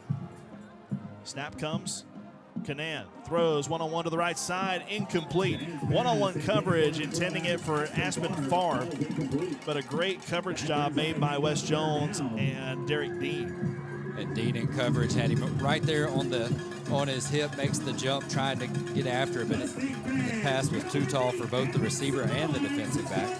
So back with a third down and we'll call it 8 for Hancock. Ball at the Mustang 32-yard line. 2 receivers to each side of the pattern for Canan. Takes the snap, races straight ahead, gets past the initial wave up to the 25, and gets the first down as he takes a tackler with him to the 22. And Canan, if he finds the hole, he's able to gain 3 or 4 yards on each play. Gain of 10 to the 23, and that's enough for the first down. I've got this listed as the 14th play of the drive coming up. We may differ by 1 or 2 depending on how well I've kept track of it. And empty the backfield now for Hancock. Canan, all on his lonesome, wants to throw, fires down the middle, pass caught by Havernack at the 10, and he's going to walk in untouched. Got left alone right there in the middle of the field, and he walks in, and they're an extra point away from tying this game. Hancock scores to make it 7-6 with 2:40 to go in the second quarter. And that caps off a 14-play drive that started back at their own 14-yard line. Out to attempt the extra point is Nathan Trahan.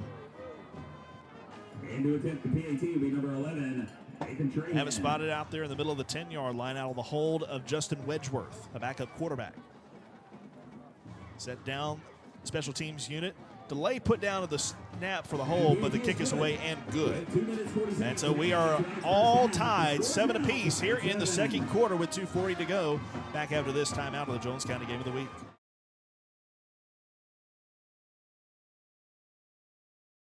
Looking for the perfect ring or a trusted jeweler? Hill's In-House Jewelers has you covered. Owned by Laurel natives Jeff and Courtney Hill, they've been serving the community since 2010. From engagement rings to fine jewelry, custom designs to expert repairs, every piece is crafted and cared for on-site, never mailed out. Discover the largest selection of bridal jewelry in Laurel, right here at 1104 Sawmill Road. Hill's In-House Jewelers, all the sparkle, all in-house. Go in the second quarter, Wes Jones and Hancock knotted up at 7-all here in Soso. Wes Jones got to receive the Jones County Board of Supervisors kickoff. Trying to get a little 2-minute drill going before halftime. They have all 3 of their timeouts left. They've been able to score quick in this game on their 1 scoring drive of the night. And that was a 4-play drive that only took 1:47 off the clock. That was their first drive of the game. This is a big one tonight. In fact, every game's big from this point forward, Brett. That's right. Braylon Agee and Chandler Watson back to return for Hancock. This will be their first kickoff of the evening. They have been known to onside kick, which is why Wes Jones has about 9 people near the 50-yard line. They will kick this one relatively deep, taken by Agee at inside the 20-yard line, up the left side, and stacked up just shy of the 30 and pushed back there. Make it the 27-yard line where they start the drive, at least by first inspection. And not a lot to do after he ran into the wall, because when they have 9 people on the coverage team or the kickoff return team have 9 so far up front, they have to come back a lot, and the wedge never really developed. Yeah, definitely did not. Score update, 20-0 Hattiesburg over Pearl River Central in that ball game. 29-yard line will be the start of this drive for Wes Jones. Going left to right here in the second quarter. First and 10 Mustangs. Starting off with 3 receivers to the right. One of those Parker barefoot behind right tackle. Powell, the lone man, to the left side. Lindsey claps the hands, gives it to Holmes, running through the middle. Now bounces out to the right side and drugged down right there as he got to the line of scrimmage. Good job, Caden Dito for Hancock making the tackle, which will actually result in a loss of 1. Yeah, got hung up in the backfield. Dito, the linebacker, able to wrap him up around the waist. So that's the first time Hancock's been able to knock West Jones back on a rushing attempt. Now West will have a long look at the sideline to get the play in here. 7-7 the score. West Jones trying to get a score before halftime. They will start the second half with possession. They won the toss and deferred. High snap, Lindsey pulls it in, looks to the right, passes for Watson, pass caught at the 38-yard line, tries to turn downhill before he's sandwiched by 3 different Hawks right there at the point where he caught the ball. Gains a lot of that yardage, but not enough for a first down quite yet. He's about a yard short at 3rd down and 1 to go at the end of the 39. Good pitch and catch from Lindsey to Watson. Watson sat down just up under the soft spot in the zone and was able to catch it. Ball on the right side hash mark. Watson will be the low man to the right. 3 receivers left now. Watson moves forward as the snap comes, swinging out on a pass. Holmes catches it, gets the first down to the 40, cuts past the defender to the 50. 1 man to beat down the sideline, but he'll be slowed up and pulled down along the boundary at the 40. And a flag comes in on the tackle as well, as it's made by Hancock's Brody Peterson. Got a flag came in towards the end of the play on the tackle right there at the 40-yard line. Likely a face mask. The question is, will it be a 15-yarder or a 5-yarder? And it is a personal foul variety, so give 15 yards added on to the end of the run for Holmes. So what was a pretty impressive gain from the 38 to the 41 of 21 yards is going to end up being even more than that. That puts West Jones in a prime opportunity. Have 1:13 left to go in the half. They'll be the 26-yard line, spot of the football. Snap comes, fake the handoff, swing it out right, pass caught by Watson, puts on the brakes, cuts inside of the 20, and dives forward up to the 17-yard line on that first down catch and picks up 8 yards. Really quick throw to Watson. So from the 26-yard line, he gains yardage up to the 17, a yard short, and a timeout is called. 54.6 seconds to go. And it's Hancock that burns the timeout, their second one. So it is 2nd down and 1 to go for West Jones. Tied at 7-all here in the second quarter with 54.6 to go. And if West Jones can keep this offensive momentum going, they could be looking at a halftime lead and the ball coming out of the locker room. As Hancock burns their second of 3 timeouts. Brett, this feels like a pivotal moment early on in this game. I say early on, we're about to halftime, but still, one that could prove to be a difference maker in this game if West can get that score and then kind of do their best Hattiesburg impression to start the second half and come up with a score. That could turn this game on its head. Well, it's a really good opportunity late in the second quarter for West Jones to put one in the end zone. They've had several drives end in punts throughout the first half, and this is probably one of their better opportunities. May see a hefty running dose of Caleb Holmes. We have not seen Tootie Lindsey try to do things with his legs so far in this game. Been primarily Kyson Kanen, the quarterback for Hancock, that has been doing running from that position. But what will Coach Reynolds and company draw up for this 2nd down and 1 from the 17-yard line? They're in the they are in the red zone, which is brought to you by Health Markets Ellisville. 2 receivers to each side, and a movement made by the right tackle for West Jones going to make this a little bit harder. Yeah, false start against West Jones. We're going to back them up 5 yards. Guilty party, Bear Wiggum.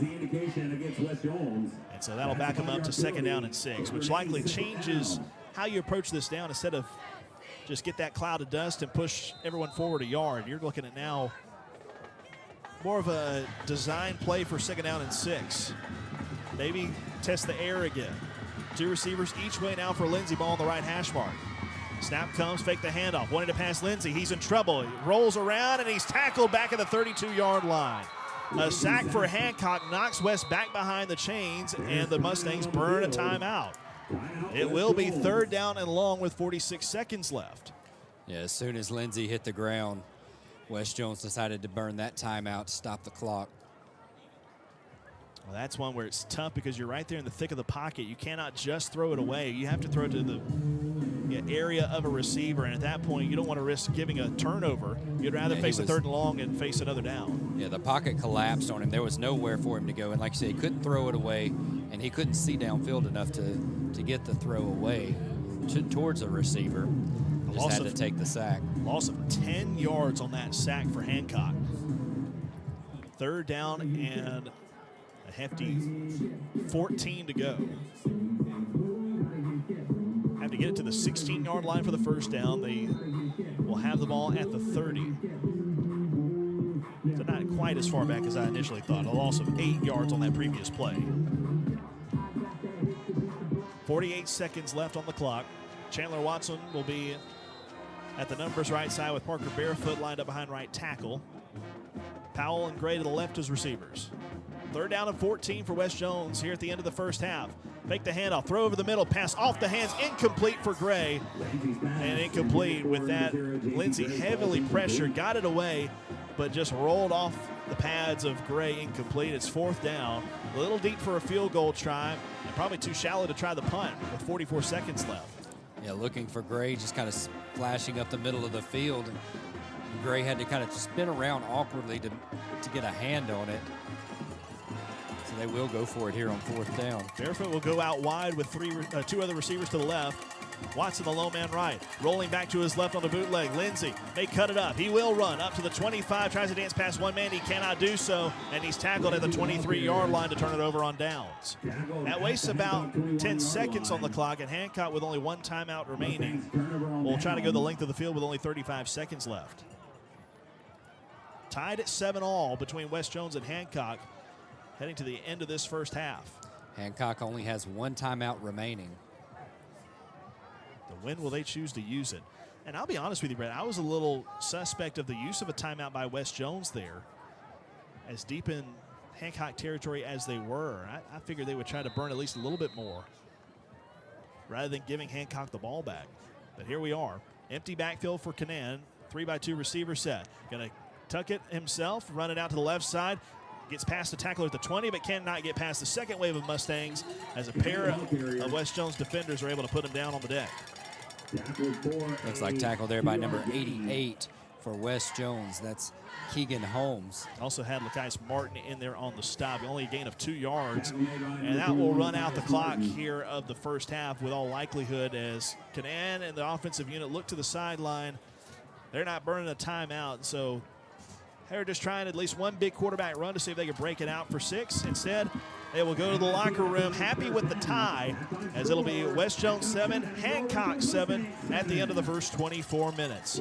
We got our Pearl River Resort halftime show coming up next, so stay tuned.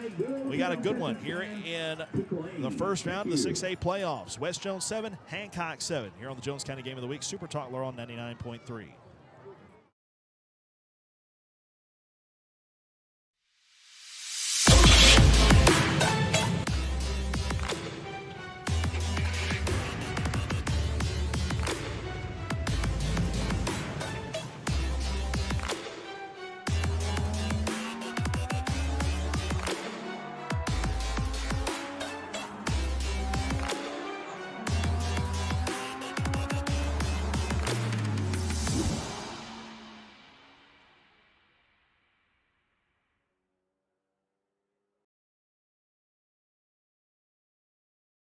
And here we are, the stadium. Well, this is pretty cool. Whoa, look, Sanderson Farms, the official chicken of the SEC. What's that stand for? Sports Fans Eat Chicken? Great question. No, it stands for Southeastern Conference. Are you sure? Pretty sure. Yeah, well, you're the tour guide. Yep. I guess that makes you the expert. Took a 4-hour seminar. Bless your heart. And we're walking. We're walking. Sanderson Farms, official chicken of the SEC. Looking for the perfect ring or a trusted jeweler? Hill's In-House Jewelers has you covered. Owned by Laurel natives Jeff and Courtney Hill, they've been serving the community since 2010. From engagement rings to fine jewelry, custom designs to expert repairs, every piece is crafted and cared for on-site, never mailed out. Discover the largest selection of bridal jewelry in Laurel, right here at 1104 Sawmill Road. Hill's In-House Jewelers, all the sparkle, all in-house.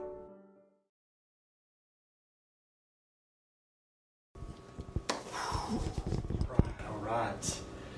Got here 45 minutes early. Yes, all right. All right, here we go, You got this, 6-7, 6-7, 41, 6-7. All right. Clock it, go.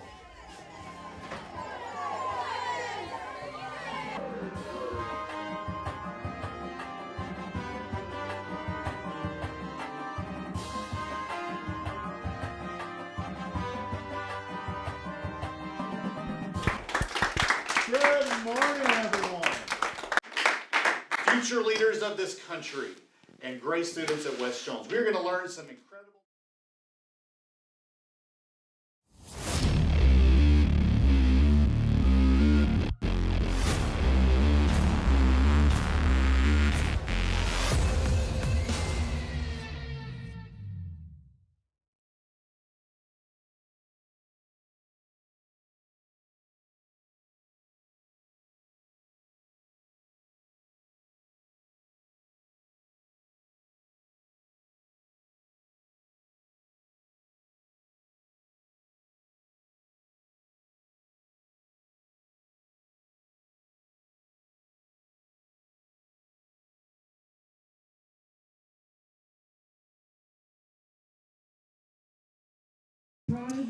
At the half, West Jones and Hancock knotted up in a tie, 7-all here in So-So. Glad to be with you on our Jones County Game of the Week as we begin our Pearl River Resort halftime show. But before we get to that, let's pause 10 seconds for station identification here on the Jones County Game of the Week.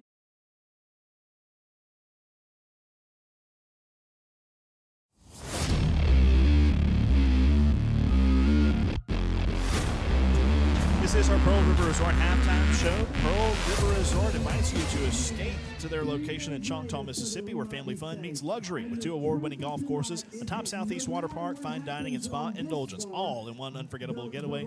That's Pearl River Resort.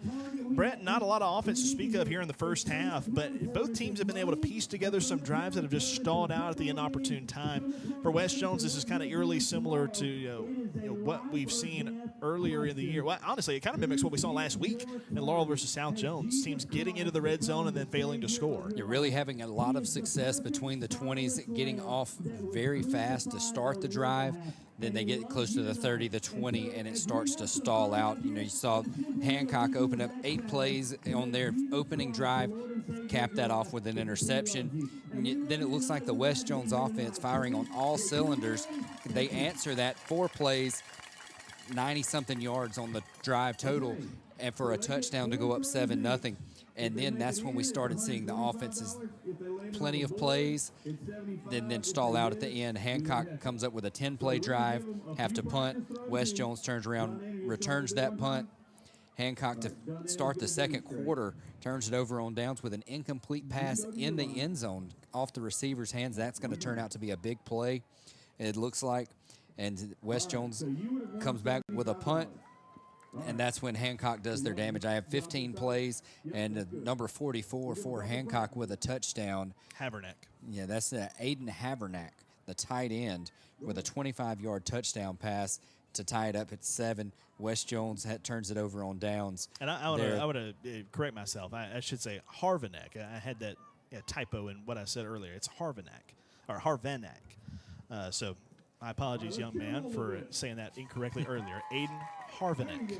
And then after the Hancock touchdown, West Jones comes back with an 8-play drive, turn it over on downs. They were trying to go for it there on 4th down, and then Hancock runs it out at the half. So plenty of plays on these drives, just unable to break it through once they get locked down inside the 30 or in the red zone.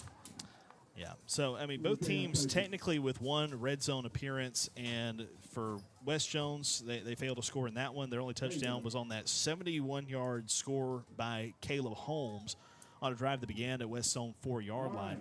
Meanwhile, for Hancock, they had 1 drive inside the 5-yard line that ended up with the turnover on downs, like you mentioned, but they've had 2 very close to the red zone type of appearances. From the 25-yard line, they throw an interception, and the other one from the 22, they get the touchdown.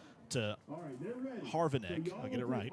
And that's what tied the game at 7-all after the extra point. So that's kind of our story here in the first half, is just not a lot of drives, but some good long ones that have not resulted in points, especially for Hancock. And then a couple that stall out for West Jones after they cross midfield. So some room for improvement certainly moving forward, and West Jones will have the ball to start the second half. We do have more coming up for you in our Pearl River Resort halftime show. Brett and I have some scores to give you, especially from around Jones County and also around the state of Mississippi. Some interesting ones here in the early going. As the evening continues on, we'll continue to monitor them. But we will get those back to you on the other side of this timeout, as here in Soso it is West Jones 7 and Hancock 7 at the break. You're listening to the Jones County Game of the Week on Super Talk Laurel 99.3.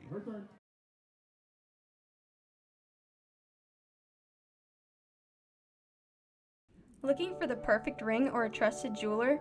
Hill's In-House Jewelers has you covered. Owned by Laurel natives Jeff and Courtney Hill, they've been serving the community since 2010. From engagement rings to fine jewelry, custom designs to expert repairs, every piece is crafted and cared for on site, never mailed out. Discover the largest selection of bridal jewelry in Laurel, right here at 1104 Sawmill Road.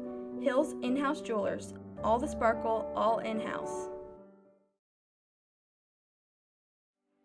At West Jones High School, we don't just prepare students for the future, we help them build it. Our technical program opens doors, where skills meet purpose and dreams take shape. In the arts, creativity finds voice, and passion finds its stage. And on the field, our Mustangs run with heart, pride, and unstoppable spirit. This is West Jones High School. Nothing runs like a Mustang.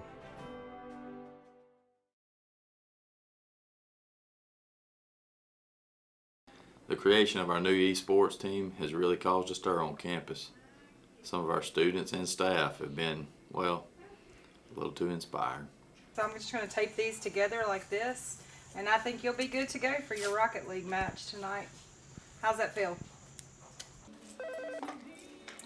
West Jones Middle School, can you hold, please? We're down 6-7. Kelly's been TKing the whole half. We got to lock in and finish them. Please get started on your lap.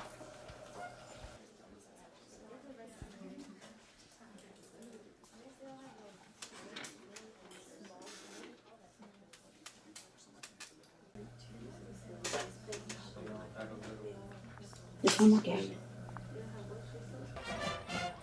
Are they playing what I think they're playing? This is starting to get really annoying.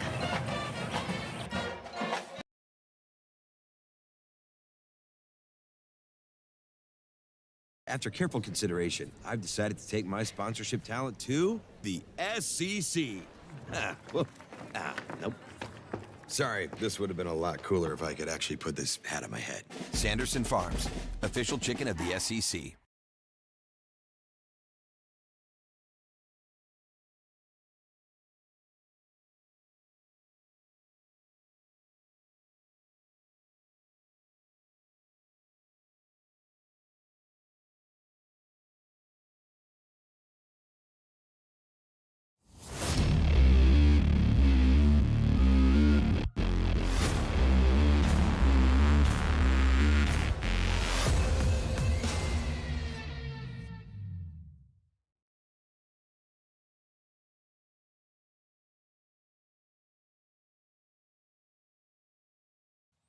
We do continue on here in the Pearl River Resort halftime show. Our entertainment for the half was brought to us by some cornhole. How about that? Little football, little cornhole, and some good action here on the field in a multitude of ways. As our score right now at the break is West Jones 7 and Hancock 7 as well. Brett, now time to look at our Regions Bank of Laurel scoreboard as we look across different games going on right now. I think the biggest one that is surprising to me is Newton County leads Columbia 14-13 at the half. That is one that was that is not interesting. expected. Absolutely. I have a few scores from the Jones County teams. We have Laurel at the half leading Purvis 25-0. Wayne County leading South Jones at the half 7-3.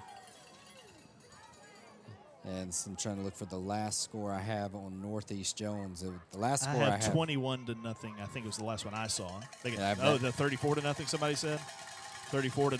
Brookhaven leading there. So pretty close to a running clock game there. That one's still in the second quarter. Heidelberg leads North Forest. I have that at 30-0. Whenever I last refreshed, so that one could be getting closer to the running clock scenario. Stringer and Simmons tied up at 8-all at the half. That's a fun area game. Also in 2A, Wesson and Mize knotted up at 14-all at the half. In 7A, Horn Lake leads Madison Central 7-0 at the break.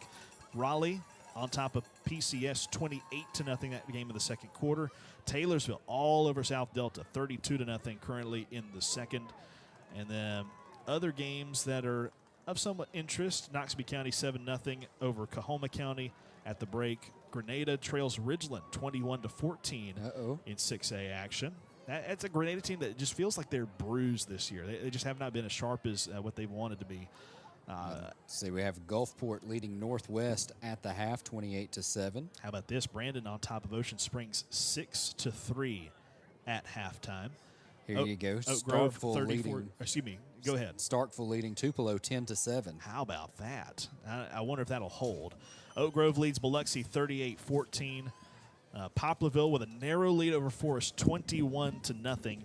And then Picayune leads George County 34-7 at halftime. Other ones, Leake Central leading Macomb 21-13 in the second quarter. That's a little bit of a shocker. And then Louisville on top of New Albany 37-8. Try to see if there are any other big scores to give you. I don't know. Have we given the Hattiesburg score in a little while? Do have an update. Brookhaven now leads 48-0 over Northeast Jones. That'll be a running clock for the rest of that one. 7-0 Petal over Iberville in a 7A clash. And let's see, could I find that Hattiesburg score? 27-0 over Pearl River Central, that game in the second quarter. So that is our story right now at the half. West Jones and Hancock tied at 7-all here at the break. And we are going to try to take one more break, and we come back and give some final thoughts of the first half. And we will come back to you with more of our Pearl River Resort halftime show in just a bit. You're listening to the Jones County Game of the Week, Super Talk Laurel 99.3.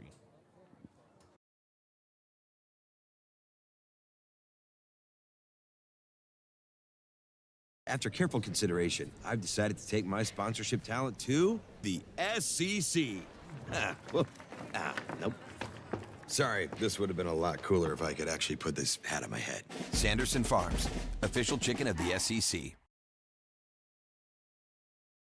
Looking for the perfect ring or a trusted jeweler? Hill's In-House Jewelers has you covered. Owned by Laurel natives Jeff and Courtney Hill, they've been serving the community since 2010. From engagement rings to fine jewelry, custom designs to expert repairs, every piece is crafted and cared for on-site, never mailed out. Discover the largest selection of bridal jewelry in Laurel, right here at 1104 Sawmill Road. Hill's In-House Jewelers, all the sparkle, all in-house.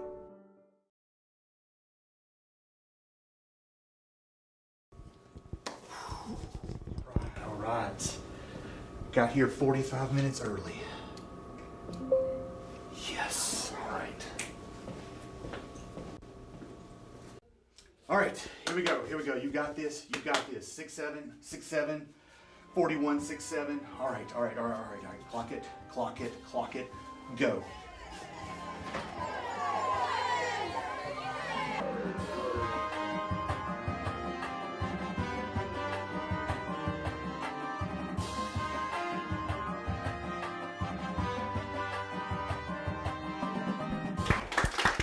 Good morning, everyone. Future leaders of this country and great students at West Jones. We're going to learn some incredible. Recently, we've been letting athletes here work in the office at West Jones. It hasn't been going so well. Hey, T, you Yes, have ma'am. those copies ready? Yes,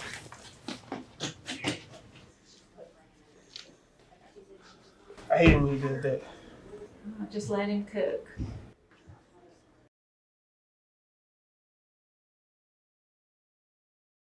And here we are, the stadium. Well, this is pretty cool. Whoa, look, Sanderson Farms, the official chicken of the SEC. What's that stand for? Sports Fans Eat Chicken? Great question. No, it stands for Southeastern Conference. Are you sure? Pretty sure. Yeah, well, you're the tour guide. Yep. I guess that makes you the expert. Took a 4-hour seminar. Bless your heart. And we're walking. We're walking. Sanderson Farms, official chicken of the SEC.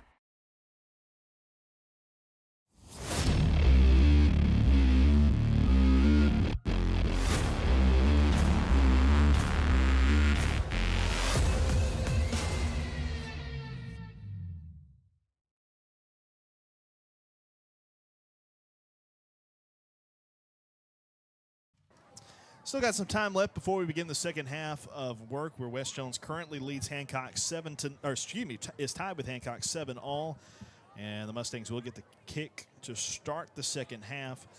And Brett, there's a lot of room for improvement, between both of these teams, and we'll kind of start with West Jones, the team that most of our listeners have a rooting interest in. What has to change for the Mustangs here in half number 2, as they are still tied right now at the break? Well, first off, defensively, they've got to slow down Canaan. Canaan has been able to run through the front four and get outside, and been able to get 4, 5, 6, at least 4 or 5 yards on every running play. They've got to find an answer to keep him corralled up in the backfield, turn this team more one-dimensional on offense, and to slow down the Hawk offense. Offensively, they're doing a pretty good job. Like we said, they're doing a good job moving the ball until they get to the red zone. Then they're stalling out on plays. But so offensively, they've just got to execute better in the red zone. Yeah, certainly do. And here's the real storyline. When you look back at this game in the early going, West Jones had on their second drive of the game a punt from within their own 13-yard line. And on that play, Luke Everwine sustained an injury. It appears that his knee is the issue. We saw ice taped up around it. They stripped him of his jersey and helmet. He will not re-enter in the game as we see it from what we've been able to tell with our own eyes. And so that's yet another blow to the front seven for West Jones, because this has been a depleted group when it comes to guys that are the first wave of attack on rushing attempts. And Hancock realized it. They went right back to the ground game after that drive and had a 9-play drive, ended turning it over on downs inside the 5-yard line, but still one where they were heavy run that entire way because they saw what West Jones lost right there and capitalized on it. Yeah, big loss with Everwine and the linebacker coming out of the game. And like I said, we saw him on the training table. They wrapped ice around his knee, took his jersey off and took his helmet away. And so we don't expect him to return, and did see him on crutches walking around the sideline during the second quarter. But so it's kind of going to have to be a next man up who fills that spot coming in at linebacker. But the front seven is going to have a tall task coming up in this second quarter with Canaan and the way he's been able to run in the first half. Yeah, certainly. And on the opposite side for Hancock, you're pretty pleased to get back even with West after they took the early lead 7-0. You get there and you've been able to drive the ball right down the field just about every time you've had possession. Throw an interception on your first drive to where West takes over at the 4-yard line. Your next drive, you punt, but you cross midfield. And the next drive, you turn it over on downs inside the 5-yard line, and then you finally get that touchdown on the next drive. So outside of just getting in their own way with the interception and then stalling out past midfield that one time, Hancock's really been their own worst enemy at times. And so if they just play sounder football, they're going to be looking at a possible lead and win in this one. So both sides have had glimpses of success. The question is who will make fewer mistakes down the stretch here in the game tonight. So again, West Jones will get possession to start the second half, and Hancock will be kicking off to West Jones when play resumes. We'll take one final break, and we'll be back in a moment as it's West Jones 7, Hancock 7 here in So-So. You're listening to the Jones County Game of the Week on Super Talk Laurel 99.3. Frank, this stadium control room is so awesome. Want to see something really cool? Yes, I do. Whoa, it's beautiful. Look, goosebumps. I didn't think that was possible for a chicken. Why not? Because you're not a goose? Are you a goose, Frank? No. Can you get goosebumps? Yes. And that makes sense. How? I see your point. Yeah. Sanderson Farms, official chicken of the SEC. Looking for the perfect ring or a trusted jeweler? Hill's In-House Jewelers has you covered. Owned by Laurel natives Jeff and Courtney Hill, they've been serving the community since 2010. From engagement rings to fine jewelry, custom designs to expert repairs, every piece is crafted and cared for on-site, never mailed out. Discover the largest selection of bridal jewelry in Laurel, right here at 1104 Sawmill Road. Hill's In-House Jewelers, all the sparkle, all in-house.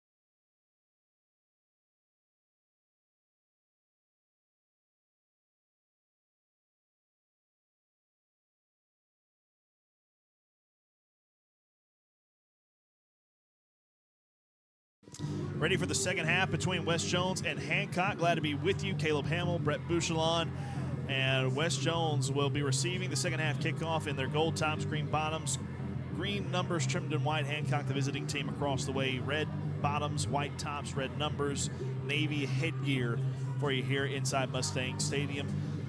Brett, we asked for a good ball game as we do every single Friday night.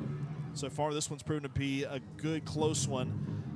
Again, it's going to be a matter of mistakes. Who's going to make less of them? Yeah, so far a really tight one, a lot tighter than the Mustang faithful would like, and you're right, it's going to be, each possession is going to be at a premium in the second half. The turnover margin is going to be a huge when we go back and look at the stats of this game.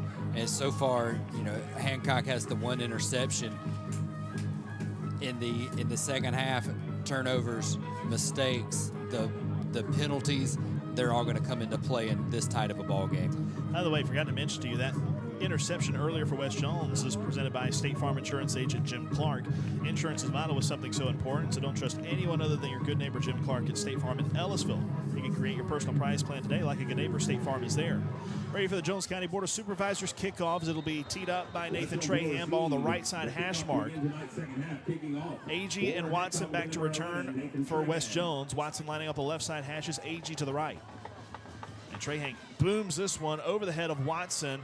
It rolls inside the end zone from the 2-yard line for a touchback. And West Jones will start this drive from the 20-yard line. Time to get a little energy boost here inside Mustang Stadium as West Jones looks to try to respond as they are in a tie game 7-all. Scored on their first drive of the first half. Again, started from their own 4-yard line in that one. And now can have a statement here to start the second half to knock Hancock back on their heels. They really need a good opening drive.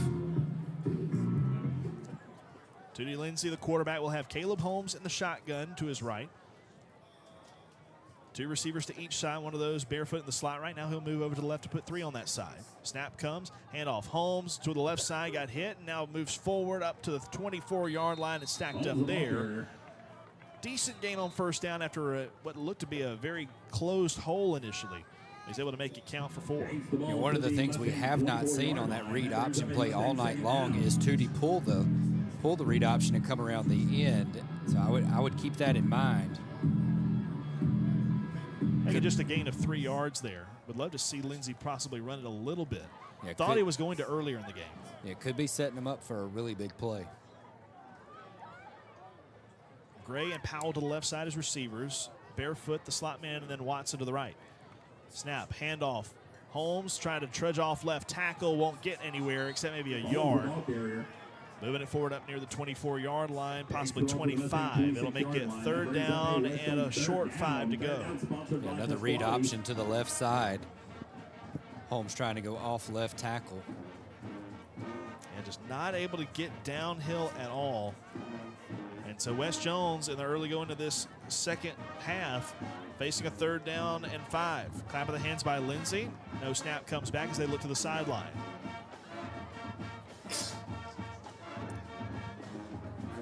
Two receivers to each side for Lindsey.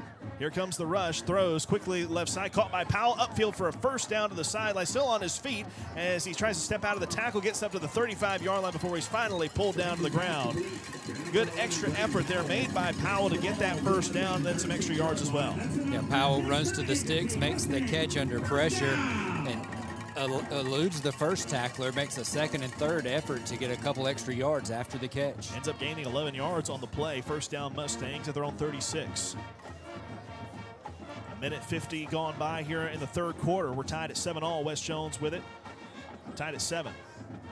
Shotgun snap to Lindsey. Feeds Holmes. Not a lot there as Hancock had that one read perfectly. Dita, one of the two, they're right there, Johnny, on the spot to make the tackle. Him along with Hopgood, who's playing both ways tonight for Hancock. Looks like he may have gotten back to the line of scrimmage on that play. Yeah, that's all. Back to the 36-yard line for no gain. 2nd down and 10 for West Jones. They'll put 3 receivers to the right side of the formation. Braden Powell on his lonesome to the left. Hard count again as Lindsey looks to the sideline. 19 to get the play off. 9:27 to go in the ball, or in the 3rd quarter. As the snap comes, Lindsey looks left, fires towards Powell, leaps and makes the grab at the 40-yard line, up to the sideline 42, and then getting tackled on the boundary out of bounds to the 43. He gains yardage to make it a 3rd down and about 3, a long 3 at that. Powell has to climb the ladder, goes up, grabs that one out of the air, and then tries a stiff arm on the defender to gain an extra few yards at the end. So a gain of 7, 3rd down and 3 for West Jones, still on their own side of midfield. 3 receivers right, 1 left, another hard count, and another look to the sideline. Holmes will move to the left side of Lindsey. Waiting for the snap back. Here it comes out of the clap of the hands. Option play. Lindsey keeping himself off left tackle. He's stacked up. And now it gets free as he pitched it late to Holmes. And he has a 1st down. Up to the field to the 35. And finally tripped up there to the 32-yard line. I thought for sure Lindsey was going to get wrapped up for no gain or a loss. And he made that late pitch. And Holmes does it with his legs. And number 22, Jaden Deacle, with a cornerback there, gets his hands up enough just to hit Holmes in the ankle, and that was a touchdown-saving tackle because there was nothing else between Holmes and the goal line. A gain of 26 yards on the carry by Holmes after the pitch. 1st down and 10 into Hancock territory at the 31-yard line. 2-by-2 receiver set. Feed Holmes again straight ahead. Has some running room as he ducks through the line of scrimmage up to the 25 and then gets shoved back at the left side hash marks after a gain of 6, perhaps 7. It will be 2nd down and 4 after the carry for Holmes. Another handoff to Holmes going up the left side. West Jones now with 2nd down and 4. Clock shows 7:44 and rolling here in the 3rd period of play. West Jones and Hancock knotted up 7-all. Hancock defense moving forward. 1 receiver left, that's Braden Powell. They got barefoot in the slot behind right tackle, and then Josiah Gray. And then finally Chandler Watson on the far side right edge. Snap comes to Lindsey, fakes the handoff, throws left side, caught by Powell right at the sticks near the 1st down. They'll be marked just short after a good open field stop was made by Hancock's Jaden Deacle. Yeah, Powell was tackled as he was catching that one in the air. To the 22-yard line, 3rd and 1 for West Jones. 2 receivers to each side now. Lindsey barks out orders and looks to the sideline. 20 on the play clock. How do you get this 1 yard? Got Holmes to his left. High snap given to Holmes. Carry off the left side. 1st down and more. Up into the red zone to the 15-yard line and tackled there. Really good blocking up front from the guard and tackle on the left-hand side. Open up the hole for Holmes. Holmes able to get enough for the 1st down plus some. Yeah, get it inside the Health Markets Ellisville red zone to the 14-yard line.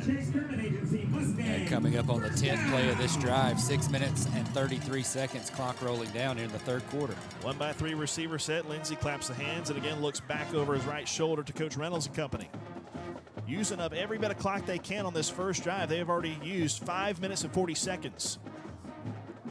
Snap comes to Lindsey. Handoff Holmes. Tries to race off the right edge. Gets past the first wave up to the 10-yard line before he's baptized there by the linebacker number 26, Dalton Rose. Yeah, Rose comes up from the middle linebacker position to make the tackle. Gain of 4 yards there for Holmes. They make that actually just a couple gain there. They mark his progress down to the 11.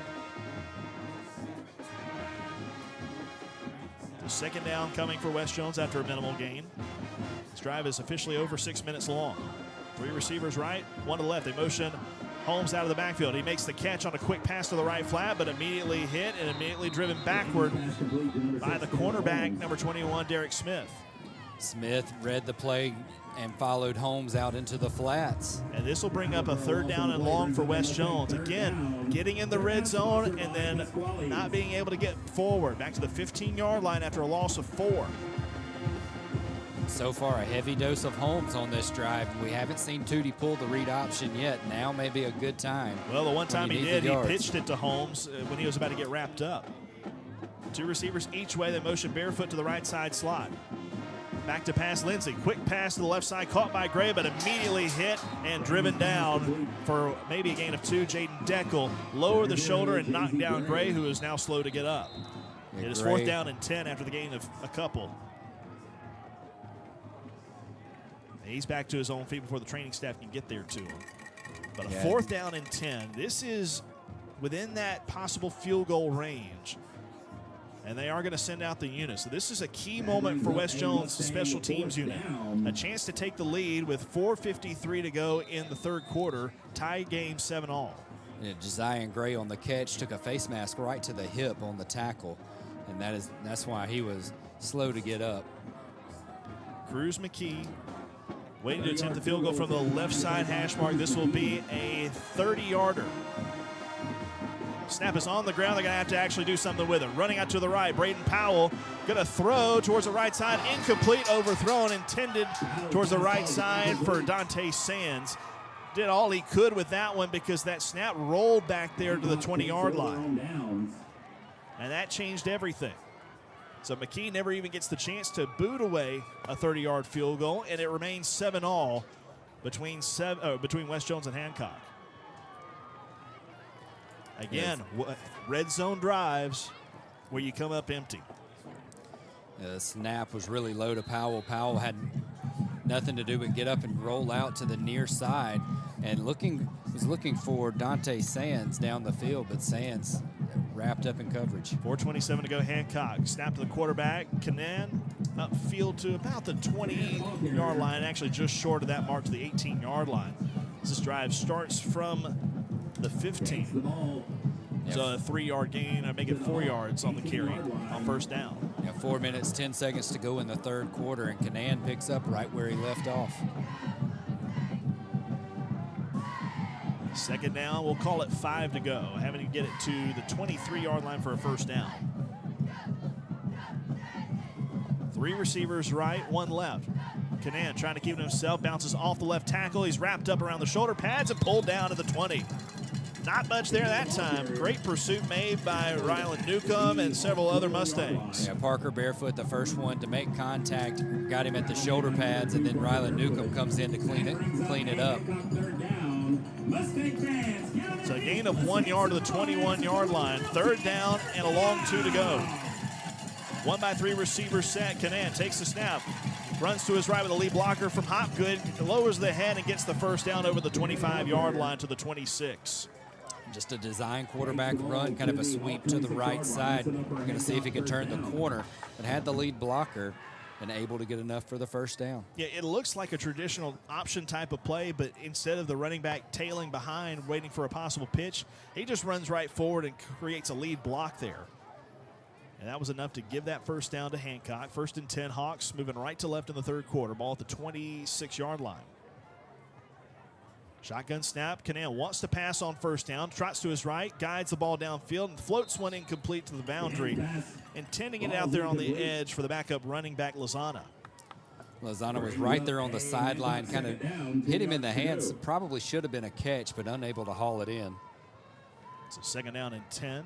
The clock stops at 2:51 to go in the third period. Where has this quarter gone? I mean, think about it. About 12 plays on the first drive. Yeah, it was 7 minutes and 33 seconds used by West Jones in their first drive, which resulted in no points. Second and 10 for Hancock. 2 receivers each way. Snap at the knees. Canaan pumps, now throws one-on-one down the right side. Pass is caught on a backpedaling effort at the 45-yard line. Was downfield a little further than the defensive back, but it's hauled in rather by Aspen Favre as he had a little separation right there at the end. Yeah, Favre kind of slowed up at the last second, turned around to make the grab. Spot is the 47-yard line and a gain of 21 on the catch. They pick up a first down. Hancock still in their own territory, but at the 47-yard line. 3 receivers left, 1 right. Canaan, straight quarterback design run, ran right up the middle, tries to roll back left and ends up costing himself a couple of yards as he'll be stacked over the 49-yard line for a gain of 2. That was a really good job from the West Jones defense. They closed in, kept contained on Canaan. He had to try to come out the other side. The other side of the line stayed home as well.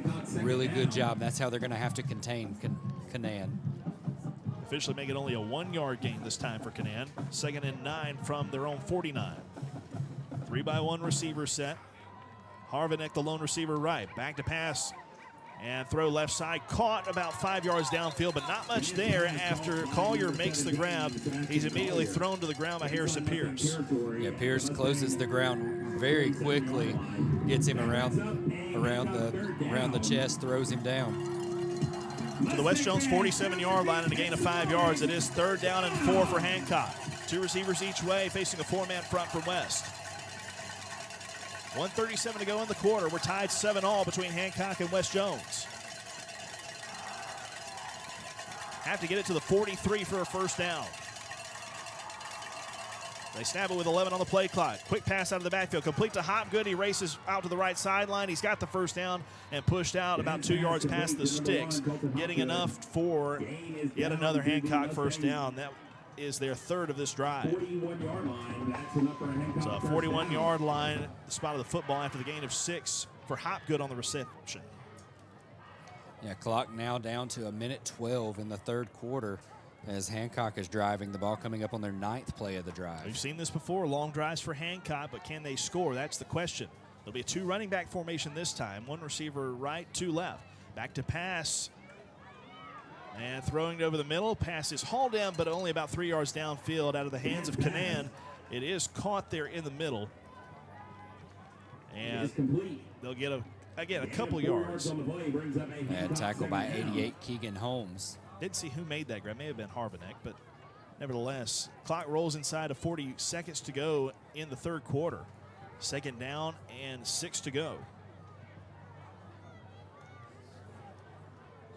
Waiting for the snap, 3-by-1 receiver set on play action. Canaan in trouble, trots left, pass is thrown and caught at the 30-yard line. Slung down there was Sebastian Collier. Right near the sticks, but a flag is down near the line of scrimmage on the far side.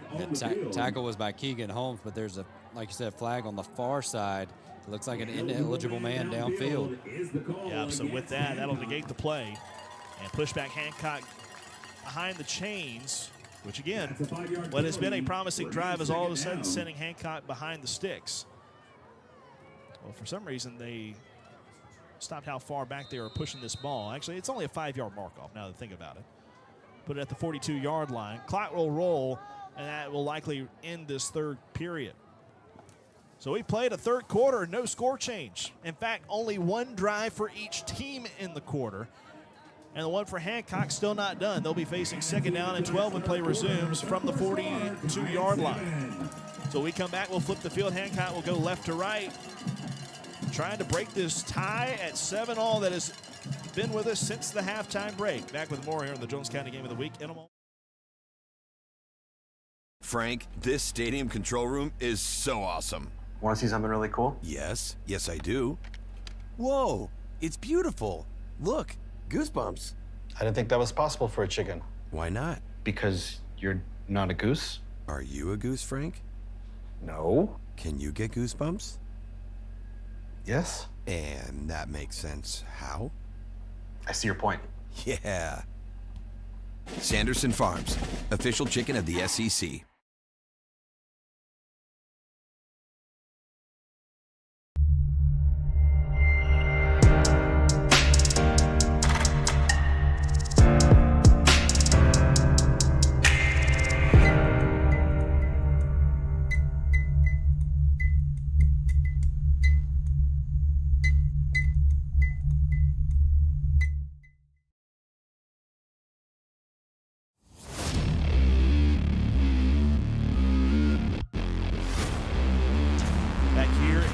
Where the score is still Hancock and West Jones knotted up 7-all. A couple of other scores to give you. Latest check of Wayne County and South Jones. It is Wayne County 13, South Jones 3 in the third period. And Laurel, I make it actually 20-3. Wayne County leads now. They get another score. We'll get a Laurel score for you here in just a minute. Hancock with it, second down and 12. Canaan wants to keep it off right tackle. He's not going to get much there. He actually gets an extra push there after he initially bounced at the line of scrimmage at the 40. He gets up to the 37-yard line. So he gets 3 more yards, but it's still going to be third down. Initially got hit at the line of scrimmage and bounced off of that one. Stepped to the left. He was able to get another 4 yards. Over in Laurel, it is 25-0 Golden Tornadoes over Purvis with 6:33 to go in the third quarter. That's their score there. Third down and 6 for Hancock. Meanwhile, here in Soso with the ball at the West Jones 37-yard line. Tied at 7-all. 2 receivers to each side for Canaan, the Hancock quarterback.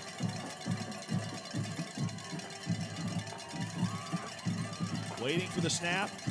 Assessing that defense, now it comes back to him. Wanting to pass, Canaan stops. He's in trouble. Races out to the left. Guides people downfield. Will tuck and run. He's got speed up to the first down marker and then some out to the 25-yard line. That little direction move to act like he's trying to tell his receiver where to go ended up just being setting up a lead block. Yeah, he had the quarterback who had was on the receiver, and there was nobody in between the cornerback, and so the quarterback had to decide, was he going to take the cornerback or the receiver or the quarterback? And he did the right thing by staying in coverage. So to the 26-yard line is the spot of the football. Another first down for Hancock. This will be the 12th play of the drive. First down and 10 Hawks, ball on the left hash mark. 1:10 gone by here in the fourth quarter. We're still tied at 7-all. 3 receivers to the right, 1 left for Canaan. Takes a snap, wants to keep it through the left side of the line, ducks through up to the 20-yard line, and he gets the first down, carrying it forward, and make that actually Wedgeworth, the backup QB, taking that ball, not Canaan that time. And here comes Canaan back into the contest. Good run from Wedgeworth, able to find the hole and push it forward. Yeah, getting 8 yards on that carry, inside the 20 to the 18-yard line. So this is Canaan back in the game, in the backfield with Hopgood, the running back to his left. 1x3 receiver set. Takes a snap, keeping it himself through the left side of the line. Dives forward near the first down marker. I think he's got enough. Just over the 15-yard line, and that should move the sticks. Yeah, he does have the mark there, moving the sticks right now. Enough for the first down, just going over left tackle. In the red zone to the 15-yard line. Ball on the left hash for Hancock, trying to break the tie. 9:50 to go in the game. We're 7-7 with a score between West Jones and Hancock. Been a heavy dose of running for the quarterback, Kyson Canaan. He'll have a running back to his right. Takes a snap, wanting to pass. Canaan throws right side, bobbled and incomplete. Lozana nearly had it. Also, West Jones nearly had it with Dante Sands. Yeah, Dante Sands tried to jump the route, made the dive, and almost was close enough to grab it. And if he makes that catch, he may still be running. Incompletion stops the clock with 9:31 to go in the game. This will be the 15th play of the drive for Hancock. Second down and 10 with the ball at the 15. Still have to give you our K-Rocks trivia question. Forgot that in the third quarter. It went by so fast. 2 receivers to each side, and the quarterback's going to keep it straight ahead through the left side. Not a lot there. Maybe got 3 or 4 yards up to the 11-yard line. That'll set up second down for Hancock. Or make it third down, I should say. Yeah, once again, Canaan goes over the left side. Third down and 6 to go. Going to send 3 receivers right, 1 left. Got a running back in the backfield with Canaan. This time it's Lozana. And a timeout called here from the near sideline in West Jones. That'll be their first of the half. Yeah, Coach Reynolds saw something he didn't particularly care for. Going to call a timeout and talk about it. So a timeout on the field will give us an opportunity to give you the K-Rocks trivia question. Do not call or text Luke Johnson for this answer. We remind you, the number to text is 601-658-0916. And this week the answer is not Buddy Duke. I'll go ahead and tell you that. 601-658-0916. First correct responder to the trivia question will be the winner of a cat combo courtesy of K-Rocks. K-Rocks in Ellisville, good food. Oh yeah. Our trivia question tonight, we mentioned it in the pregame show. What was the last year that Northeast Jones, West Jones, South Jones, and Laurel all were in the playoffs? And again, what year was it that all 4 of those teams were in the playoffs at the same time? You had to be paying attention in the pregame. That's right. Like a teacher teaching history, got to pay attention for that pop quiz. I can tell you it was this millennium. But very important you text 601-658-0916, your name and the correct answer, and you can be a winner of a cat combo. And we always recommend the rock sauce. Absolutely. All right, so out of this timeout for West Jones, Hancock has it 3rd down and 6. Ball is at the West Jones 11-yard line. Hancock's been in a similar spot earlier in this game. West was able to stand tall and force a turnover on downs. This is a 3rd down, so have 2 more plays before you can try to get that ball back. Empty the backfield this time. Canaan all alone, takes a snap, runs towards the right with a block from that tight end, gets up inside the 11, still running forward towards the goal line and waiting on the signal. He is in for a touchdown. And Hancock takes their first lead of the game, 13-7, with a Kyson Canaan run of 11 yards. And Canaan spreads everybody out, finds the hole in between the guard and the tackle on the right side, able to get through and just kind of muscle his way into the end zone. Trahan out to attempt the point after. This drive started with 4:27 to go in the 3rd quarter from the 15-yard line. So 85 yards later. And a good bit of time rolled off the clock as well. 7 minutes and 31 seconds. Snap is back, hold down, kick is away by Trahan, and this one is true. 14-7 the score. Hancock leads West Jones here in Soso. Still looking for a correct answer on the trivia question. Again, when was the last year that West Jones, Northeast Jones, South Jones, and Laurel were all in the playoffs? Answer possibly coming up after this timeout on the Jones County Game of the Week. At West Jones High School, we don't just prepare students for the future, we help them build it. Our technical program opens doors, where skills meet purpose and dreams take shape. In the arts, creativity finds voice, and passion finds its stage. And on the field, our Mustangs run with heart, pride, and unstoppable spirit. This is West Jones High School. Nothing runs like a Mustang. We do have a correct answer on the trivia question.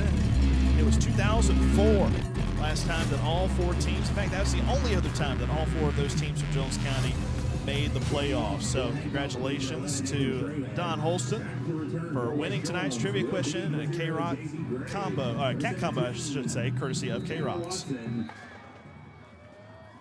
Ball teed up on the left side, hash mark at the 40-yard line for Hancock. 3 men back deep to return for West Jones.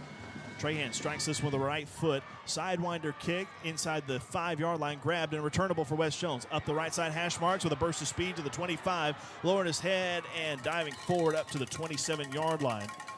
Goes the return man for West Jones as Josiah Gray goes forward for West Jones to set him up. 1st down and 10, just inside the 30-yard line. And Gray fielded that one inside the 5, got a full head of steam to get him out to close to the 30-yard line before he ran into the tackle. 14-7 Hancock leads as we begin the West Jones drive with 8:48 to go in the game. It's a chance for West Jones to tie the game up. They'll try it out. Tootie Lindsay, the quarterback.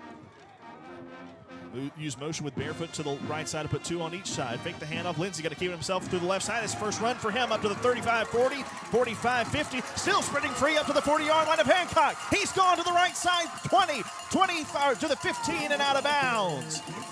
Tootie Lindsay, what a run. That was the first time we've seen him pull that out on the read option play, take it around the end, and he had a huge gainer. Now, where are they going to spot this one? They're going to mark him out at the 15-yard line, a gain of 57 yards. How about that one for Lindsay? Finally pulled out the stop, and he gets a huge gain. Lull him to sleep, finally catch him napping. First down and 10 Mustangs at the Hancock 15, trying to look for a quick answer. High snap, but pulled in, handoff home, straight ahead, gets popped to the line, not there. Cannot get forward past the initial line of scrimmage, and with that it stops his forward momentum. Maybe a half-yard downfield, if that. Bring up second down and 10. There's really nowhere for Holmes to go as the middle was just kind of crammed up with the defensive line and offensive linemen. Do give him 1 yard to the 14, second down and 9. All spotted inside the right hashes. To the right side, Chandler Watson and Parker barefoot. Gray and Powell to the left. Snap comes. Lindsay fakes the handoff. Throws a dart to the middle. Pass caught by Gray at the 2. And he dives into the end zone. Josiah Gray makes it 14-13 with 7:51 to go in the game. West Jones an extra point away from tie. Really good play call there. Tootie Lindsay fakes the handoff to Holmes and looks up. Josiah Gray on a slant pattern makes a really good grab to tie that, to bring this one in reach. Now need a good snap on the extra point. Last time, West Jones had a bad snap that rolled back to the holder. Braden Powell will have the hold from the 10-yard line as McKee marches off his measuring steps. Waiting for a good snap back. This time it is good. Powell puts it down. McKee's kick is up, and it is good. We are tied 14-all. It only took 3 plays, Brett, and a big 57-yard run from Tootie Lindsay to get West right back in it. Yeah, really good read from Lindsay on that play, pulling it from Holmes, going around the end. And then you saw the ability of Lindsay to move the ball with his legs and avoid tacklers. So we are knotted up yet again. This time it's 14-all. 7:51 to go in the game. And West Jones quickly responds after Hancock took a short-lived lead. A 14-yard touchdown from quarterback Tootie Lindsay to Josiah Gray. And now it's all about defense to get the ball back. Hancock with 3 timeouts, West Jones with 2. It's anyone's ball game right now. 7 minutes, 51 seconds to go in this one. That touchdown brought to you by Jones College. All roads lead to Jones with success to associate degrees, certificates, and 80 career tech programs. Big one there for Josiah Gray. Alvarez with the ball centered up in the 40-yard line, booms this one short. Fair catch, or no, actually returnable from the 34-yard line. Up the left side, West Jones, can they cover up to the 40? And they guide the return man out of bounds, and he slips down out of there as Trahan makes a return out of it. I thought initially he was going to call for a fair catch as he did earlier in the game. Instead, he returns it into West Jones territory out of bounds inside the 40-yard line. Yeah, caught it and just took off up the sideline, and the kickoff coverage team was expecting him to cut it to the middle. And actually make it the 45-yard line where they spot him out. My apologies. But on the plus side of midfield are the Hancock Hawks. 7:46 to go in the game. Tied 14 apiece. Empty backfield for Canan, the quarterback. 3 receivers left, 1 right. Direct run straight ahead. West Jones plugs the hole and limited to just 2 yards. The whole defensive line helped contribute there. All kinds of humanity in on that tackle as number 55 Trevon Moffitt, Okie Twilley, and several others in on the tackle. Up to the 43-yard line after that gain of 2. Second down and 8 for Hancock. A good stand there for West Jones. They're going to keep the backfield empty for Canan. Attach the tight end to the right side of the formation. 2 receivers each way otherwise. Direct snap, quarterback. Canan throws deep down the middle for the tight end, and he makes the catch at the 10, taking a tackle with him to the 5, and he rolls into the end zone. Harvinek makes it count, 43 yards for the touchdown, and Hancock quickly has sprinted back to a lead. That was a good pass from Canan, and Harvinek able to catch the ball over the defender to get the touchdown. His second of the evening. He dropped one earlier in the game. He has since scored twice for Hancock. And they're back in front now, 20-14 with 7:01 to go. They say even we can score fast, Wes Jones. Did you see our game against Poplarville? Waiting for the pass back. It's good. Kick is away by Trahan, and this one is true. 21-14. Hancock responds in a quick fashion. 7:01 to go. We'll be back in 30 seconds. Frank, this stadium control room is so awesome. Want to see something really cool? Yes, I do. Whoa, it's beautiful. Look, goosebumps. I didn't think that was possible for a chicken. Why not? Because you're not a goose? Are you a goose, Frank? No. Can you get goosebumps? Yes. And that makes sense. How? I see your point. Yeah. Sanderson Farms, official chicken of the SEC. How quick a game can change in a hurry. 21-14. Hancock back in front now. After just a two-play drive, a 2-yard run by Canan, the quarterback, and then he finds his tight end. Wes Jones lost him attached to that right side of the line. Over the middle, nearly had the ball deflected, but then Harvinek just able to carry a tackler with him about 10 yards, a shorter man covering him. Makes the catch and makes the extra yardage. 43 yards for the touchdown. There's Trahan to boot it away to Wes Jones, 3-man deep to return. Send it back towards the right sideline. Taken by Gray at the 4-yard line. Angling towards his left to the 15, to the 20. Trying to sidestep man, but wrapped up around the ankles there at the 15, or make that 25-yard line. So Gray makes the return of about 15 yards, and Wes Jones will have it with 6:51 to go in the game, down by 7. Quick score update from South Jones. Wayne County has scored on a 6-yard touchdown run, and extra point good, making it Wayne County 27, South Jones 3, with 2 minutes to go in the third quarter. Trying to get you an update on Laurel, and it is still 25-0, but they are in the fourth quarter now with 11 minutes to go in the game. So that's a lead over Purvis right now. We mentioned Brookhaven running clock game over Northeast Jones. The last score I saw was 48-0. And that game we talked about earlier, Newton County still leads Columbia. This time the score is 20-19. First down, Wes Jones. Ball on the right hash mark. Snap taken and given on a give up the middle, and Caleb Holmes immediately wrapped as soon as he got the handoff and taken down for a loss back to the 24-yard line. So a loss of 1. Yeah, 25. Jaden Moody for the Hancock Hawks was in the backfield, and as soon as Holmes was there to get the handoff, Moody was there to tackle him. So loss of 1, or a loss of a couple more than that actually. Loss of 3. Drive started from the 27-yard line. It's a second down and 13. 6:14 and rolling here in the game. West trails Hancock 21-14. Shotgun snap is over the head of Lindsey. He retreats to get it back at the 10-yard line. Stumbles, stays upright, throws from the right sideline downfield. Incomplete. Had a man there trying to make the catch. That was Chandler Watson trying to come back to the football near the 15-yard line. And Lindsey is able to save himself from a sack and possible huge loss. And now we'll face third down and 13.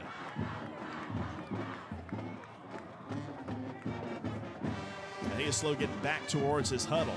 Well, he got tied up with one of the defenders from the Hancock Hawks, maybe a little verbal interaction, seeing what each other wanted for dinner, I'm sure.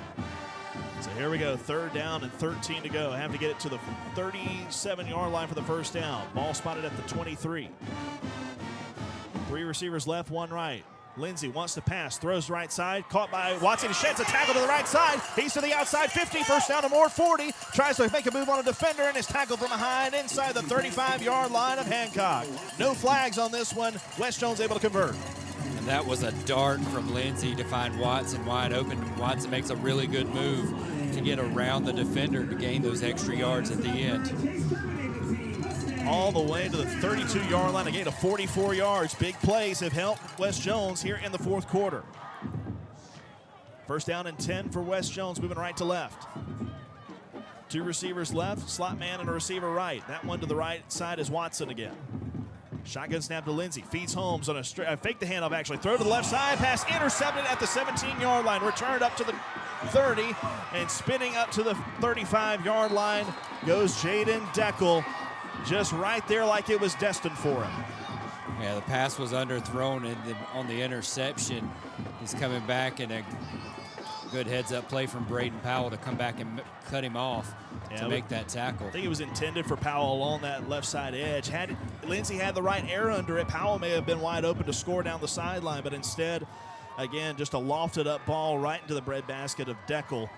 And Hancock has it first down and 10 at the Hawks 37. 5 minutes, 27 seconds to go. Now it's run clock run if you're Hancock. Probably going to be a heavy dose of Canan, the quarterback. He's going to run it this time through the left side of the line. Gets past the first wave up to the 45 and rolls down right there at the sticks for a first down. He's going to be right there at the mark, and they mark him just past it. I see him moving the chains now. 11-yard gain up to the 48-yard line. West Jones does have 2 timeouts to work with. They're going to use up every bit of these 40 seconds on the play clock. Hancock in control right now. Got that big touchdown on a catch by Harvanek to go in front 21-14. That's still our score, but Hancock has the ball, leading in the game with under 5 to go. First and 10, Hancock. 3 receivers left, 1 right. Shotgun snap. Canan races off to the left with a lead block from his running back. Cannot get past the edge as he's tackled at the line of scrimmage. No gain there. Yeah, defensive end there, number 8, Dante Sands cuts off on contain. Okie Twilly also trying to help out there on the edge. No gain, second down and 10. Hancock not worried about too much gaining of yardage there. Just wanting to make sure they get tackled inbounds to keep the clock running. They are just on their own side of midfield at the 48-yard line. Break the huddle with 18 on the play clock. Don't want to get burned on a big pass play, but Canan right now has emptied the backfield. Tight end attached to the right side of the line, and West Jones just jumped to the neutral zone with Dante Sands. So second down and 10 becomes second and 5. And the clock is sitting at 4:07 right now. And now they can get some extra seconds burned off.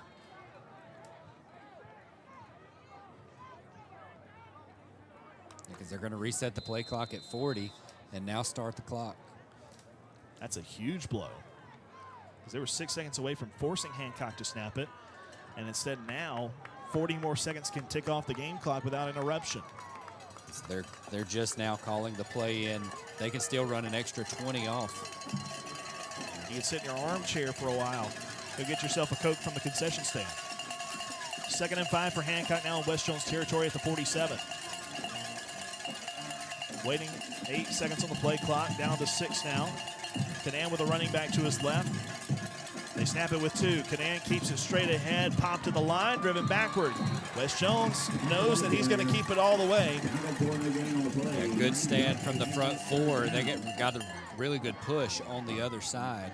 West Jones sold out to it, and it paid off. 3:13 to go in the game. Hancock leads 21-14. Need to stop Hancock for 2 more plays to get the ball back. They actually try something fancy here. Have a running back to the right. Canan waits for the snap, marks out the orders, hard count, looks for the sideline with 15 to get the play off. Again, going to keep the clock rolling as long as they can. Play clock down to 6 seconds. 5, 4, 3, 2, 1. Hancock going to burn the timeout. With 2:42 remaining in the game, Hancock burns their first of the game, or first of the half, I should say. As they want to draw up this tried and true 3rd down and 5 play. If they don't get the first down right here, they could have it one more time. But again, West Jones wants to stop them on this 3rd down and then maybe burn the timeout and then turn them over on downs on the 4th down play. Unless they elect to punt, which you can always do. And with the ball near midfield, you would almost guess that they would try that, or maybe try that pooch punt with their quarterback, Canan, again. Yeah, probably so. The pooch punt route, just so West Jones isn't able to put anybody back for the return. We owe you a station break, so quickly let's pause 10 seconds before this next third down play here on the Jones.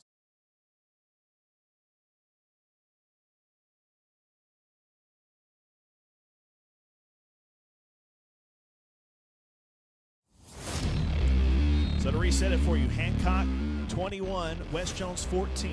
Hancock has the ball, third down and 5 from the West Jones 47.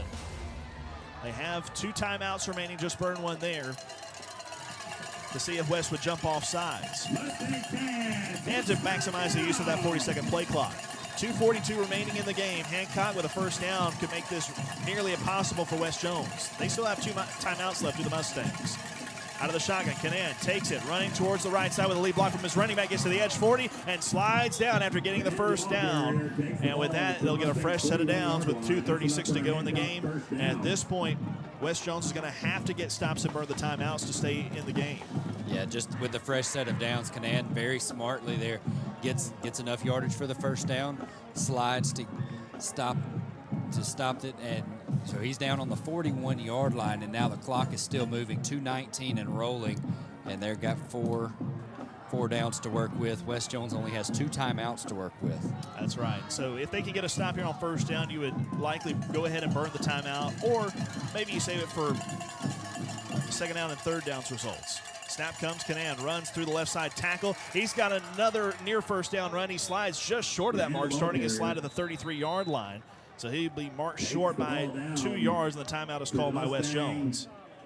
34-yard line. So a gain of 8. And if Canan wanted, he could have run for the first down, but instead he elects to go ahead and slide short. I think he may have had it miscalculated in his head where the marker was. Yeah, maybe so, as to where exactly what yard line he needed, and or either he was just going to run up to pressure and slide. Yeah, needed to get to the marker, which is just outside the 30-yard line. And the thing about slide mentality, if you've ever played baseball, when you get out there as a quarterback, it's a completely different mindset, because in baseball you think, okay, I need to start my slide here to end up here. Whereas in football, if you start your slide, it immediately is dead there. Yeah, you're sliding there. As soon as you give yourself up, that's where the ball is spotted. So with that, West burns their second time out of the half. They need 2 big stops. Unless you're an official doing an Eagles game. That's true. That is true. That has happened before. So this is basically the season on the line now for West Jones. They trail Hancock 21-14, $1:56 to go. If Hancock gets the first down, there's a slim chance West Jones can get the ball back. They may need a little help. But what they really need right now are stops. Second down and 2 for Hancock. 3 receivers left, 1 right. Snap comes, Canan on an option play, lead blocker to the left side, gets the first down and slides down to the 27-yard line. And with 1:49 to go, they can just about tick off the final seconds of this one. West Jones will have just 1 timeout left to use, and will probably have to use it on the next play. Yeah, on this first down, the clock will stop just enough time for them to get the chain set. 2 minutes equals 3 plays, by the way, if you're counting a 40-second play clock. So again, West could get 1 more stop, possibly, and get the ball back, but it would take a miracle from that point forward. They are letting this game clock and play clock wind down. 9 seconds to get it off. First down and 10, ball at the 27-yard line. Running back to the left shoulder of Canan, who takes the snap, runs towards the middle, just trying to stay upright to let his forward progress be stopped, and is finally pushed back at the 36-yard line. Timeout call with 1:09 to go. That's West's final timeout to burn. And nowhere for him to go up on the left side of the line. And so with the clock where it stands currently, 1:09 to go, the result of the next play would burn another 40 seconds between second down beginning and third down beginning. And so at that point, with third down, you could just take a knee and this one is over. They burn just enough clock to not make it a factor. So again, the clock will roll as soon as the snap comes for the second down play. You could take a knee, and between third down and fourth down, I guess there is some time left. So 29 seconds is the difference between the 40-second play clock expiring and the next play beginning. So Hancock going to try to run one more, so not to knee taking time yet. That's why the coaches have that time sheet laminated and I don't. Second down and Well, 2. They're lining up in victory.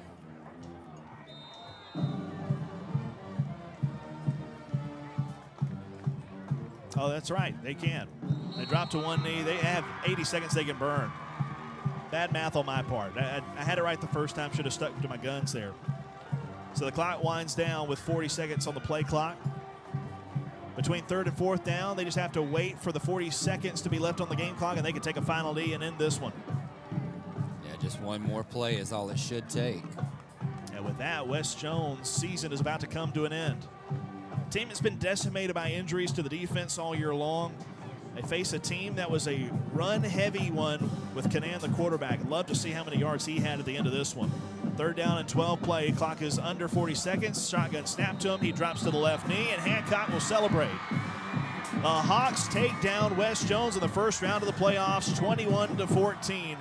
And for a consecutive season, West Jones falls in the opening round of the 6A playoffs, this time at the hands of the coastal team, the Hancock Hawks.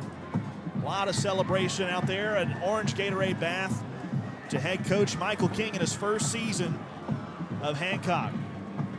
Post-game show is next. Your final score, Hancock 21, West Jones 14 here on the Jones County Game of the Week.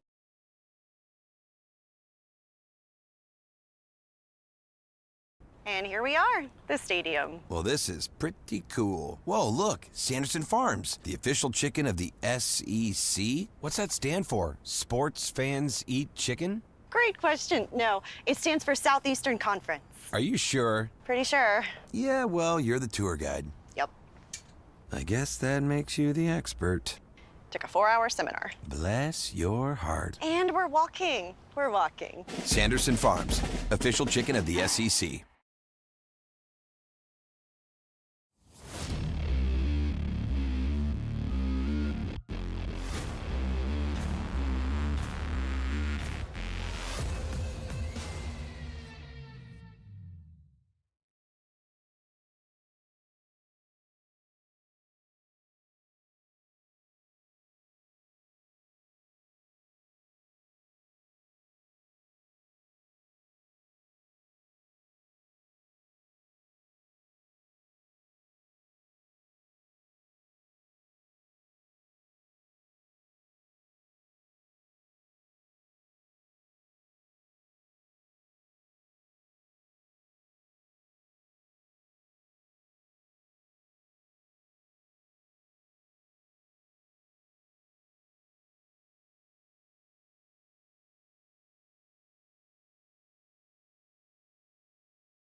Well, time now for the Covington County Hospital postgame show as West Jones falls tonight to Hancock, 21-14, the final score.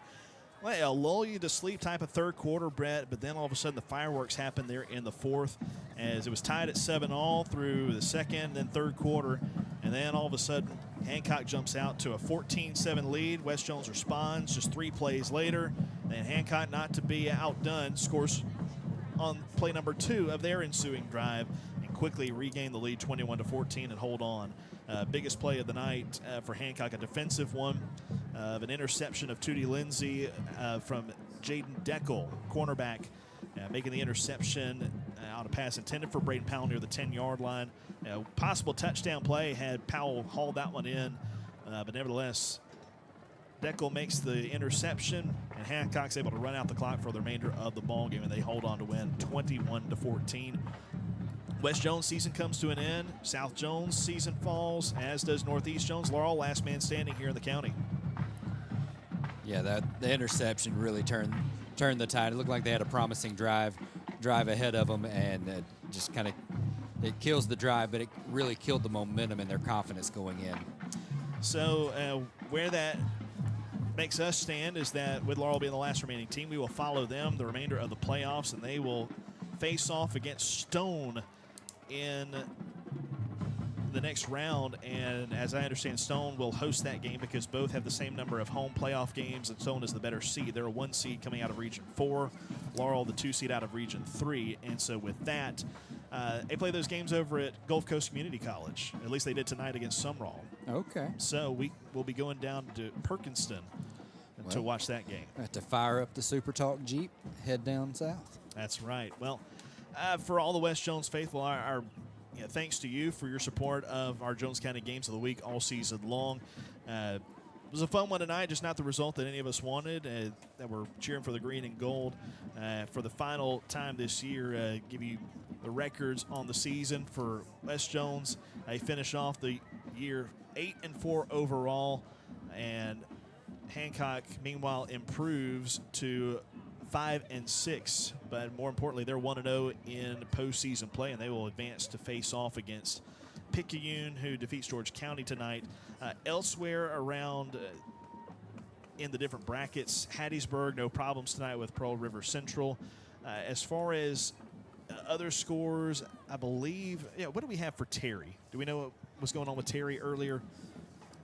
Putting Matt Reed over here on the spot. He had the scores pulled up earlier. But that would kind of round out what's going on in that bracket. But elsewhere, Brookhaven, no problems with Northeast Jones tonight. South Jones falls to Wayne County. Pascagoula takes down Terry with authority, 34-0 in that one. A couple of close games, though. The biggest one, Newton County and Columbia. That one actually just went final. Columbia able to fight back and win 27-22. That one about turned 4A on its head. But Columbia survives the test there. Germantown all over DeSoto Central, 63-34. That's in the fourth quarter. A lot of final scores to give to wrap this one up, Brett. But, again, the score that matters tonight, Hancock wins over West Jones 21-14. Laurel wins in their game. Running clock, I don't know what the final was, but I do know that they win that game, and we will, again, travel to Stone and actually play, I believe, like we said, they played at Perkinston tonight at Gulf Coast Community College to face Sumrall, and so I would imagine that's kind of their host venue for the rest of the postseason. Well, I hope so. They have a really nice facility Yes, there. they do. You've been out there once this year. I already have. It's pretty nice. Yeah, so we get a professional setup up there. Maybe we'll even have a ref mic. That might be fun. But in the meantime, you can catch all the scores. You can get them on Max Preps, or you can listen to the Farm Bureau Insurance High School Football Scoreboard Show this evening. Going to be a little bit before we get to that scoreboard show because we had a really fast third quarter and fourth quarter, for that matter, in this one tonight. Yeah, the drives and throughout the whole game, the drives ate up clock. There was some pretty long drives in the third quarter. Each team only got one drive. That's right. Yeah, third quarter, and Hancock didn't even finish their drive. Yeah, Hancock started with about 4 or 5 minutes left to go in the third quarter, and then they had a 17-play drive, which ended in the fourth quarter, and that's where they took the lead with Canan's touchdown run going in 14-7. Yeah, that one lasted 7 minutes, 31 seconds. Meanwhile, West Jones' drive in that third quarter lasted Do some quick math here. 7 minutes and 33 seconds. So a couple 7.5-minute drives for both teams, and that one West Jones turns it over on downs, but Hancock scores the go-ahead touchdown. That put them up, again, 14-7. West Jones responded, made it 14-4, and then Hancock right back to work in 2 plays, get back the lead 21-14, and hang on to win it tonight by that final score. So West Jones season comes to an end, as does Northeast Jones and South Jones. And Laurel will be the final team we cover for the remainder of this season. It's not about how you start, it's how you finish. If Ryan Ernest didn't coin that phrase, he's adapted it. That is Ryan Ernest's theory on football, and he is proving it right now. No question. So, well, for all our West Jones fans, it's been a privilege and a pleasure to be here. Hope to be back with you this time next year. It's more than likely you'll be facing off against Laurel between the bricks if the scheduling holds like it has the past couple of years. That will, with all likelihood, be the game that we cover, if not maybe South Jones and Northeast Jones, as we've kind of skipped past that one this year. Maybe we'll catch it up next year because that was such a good game. But nevertheless, we've enjoyed it. We hope you'll stay with us down the line for the remainder of these Jones County games of the week. Hopefully Laurel will represent the county well and move on as they'll face Stone next week. But in the meantime, been a privilege. Matt Reed, who has manned the stream for us on the Mustang Network, for my partner, Brett Bouchelon, to my right, our color analyst, and our entire crew that helped make it possible behind the scenes. Michael Mergens, our operations manager, Ben Winpigler, sales manager for Super Talk Laurel Station, Bob Getty, executive producer. And for all those guys, I'm Caleb Hamill signing off here from SoSo. Again, final score, Hancock 21, West Jones 14. You've been listening to the Jones County Game of the Week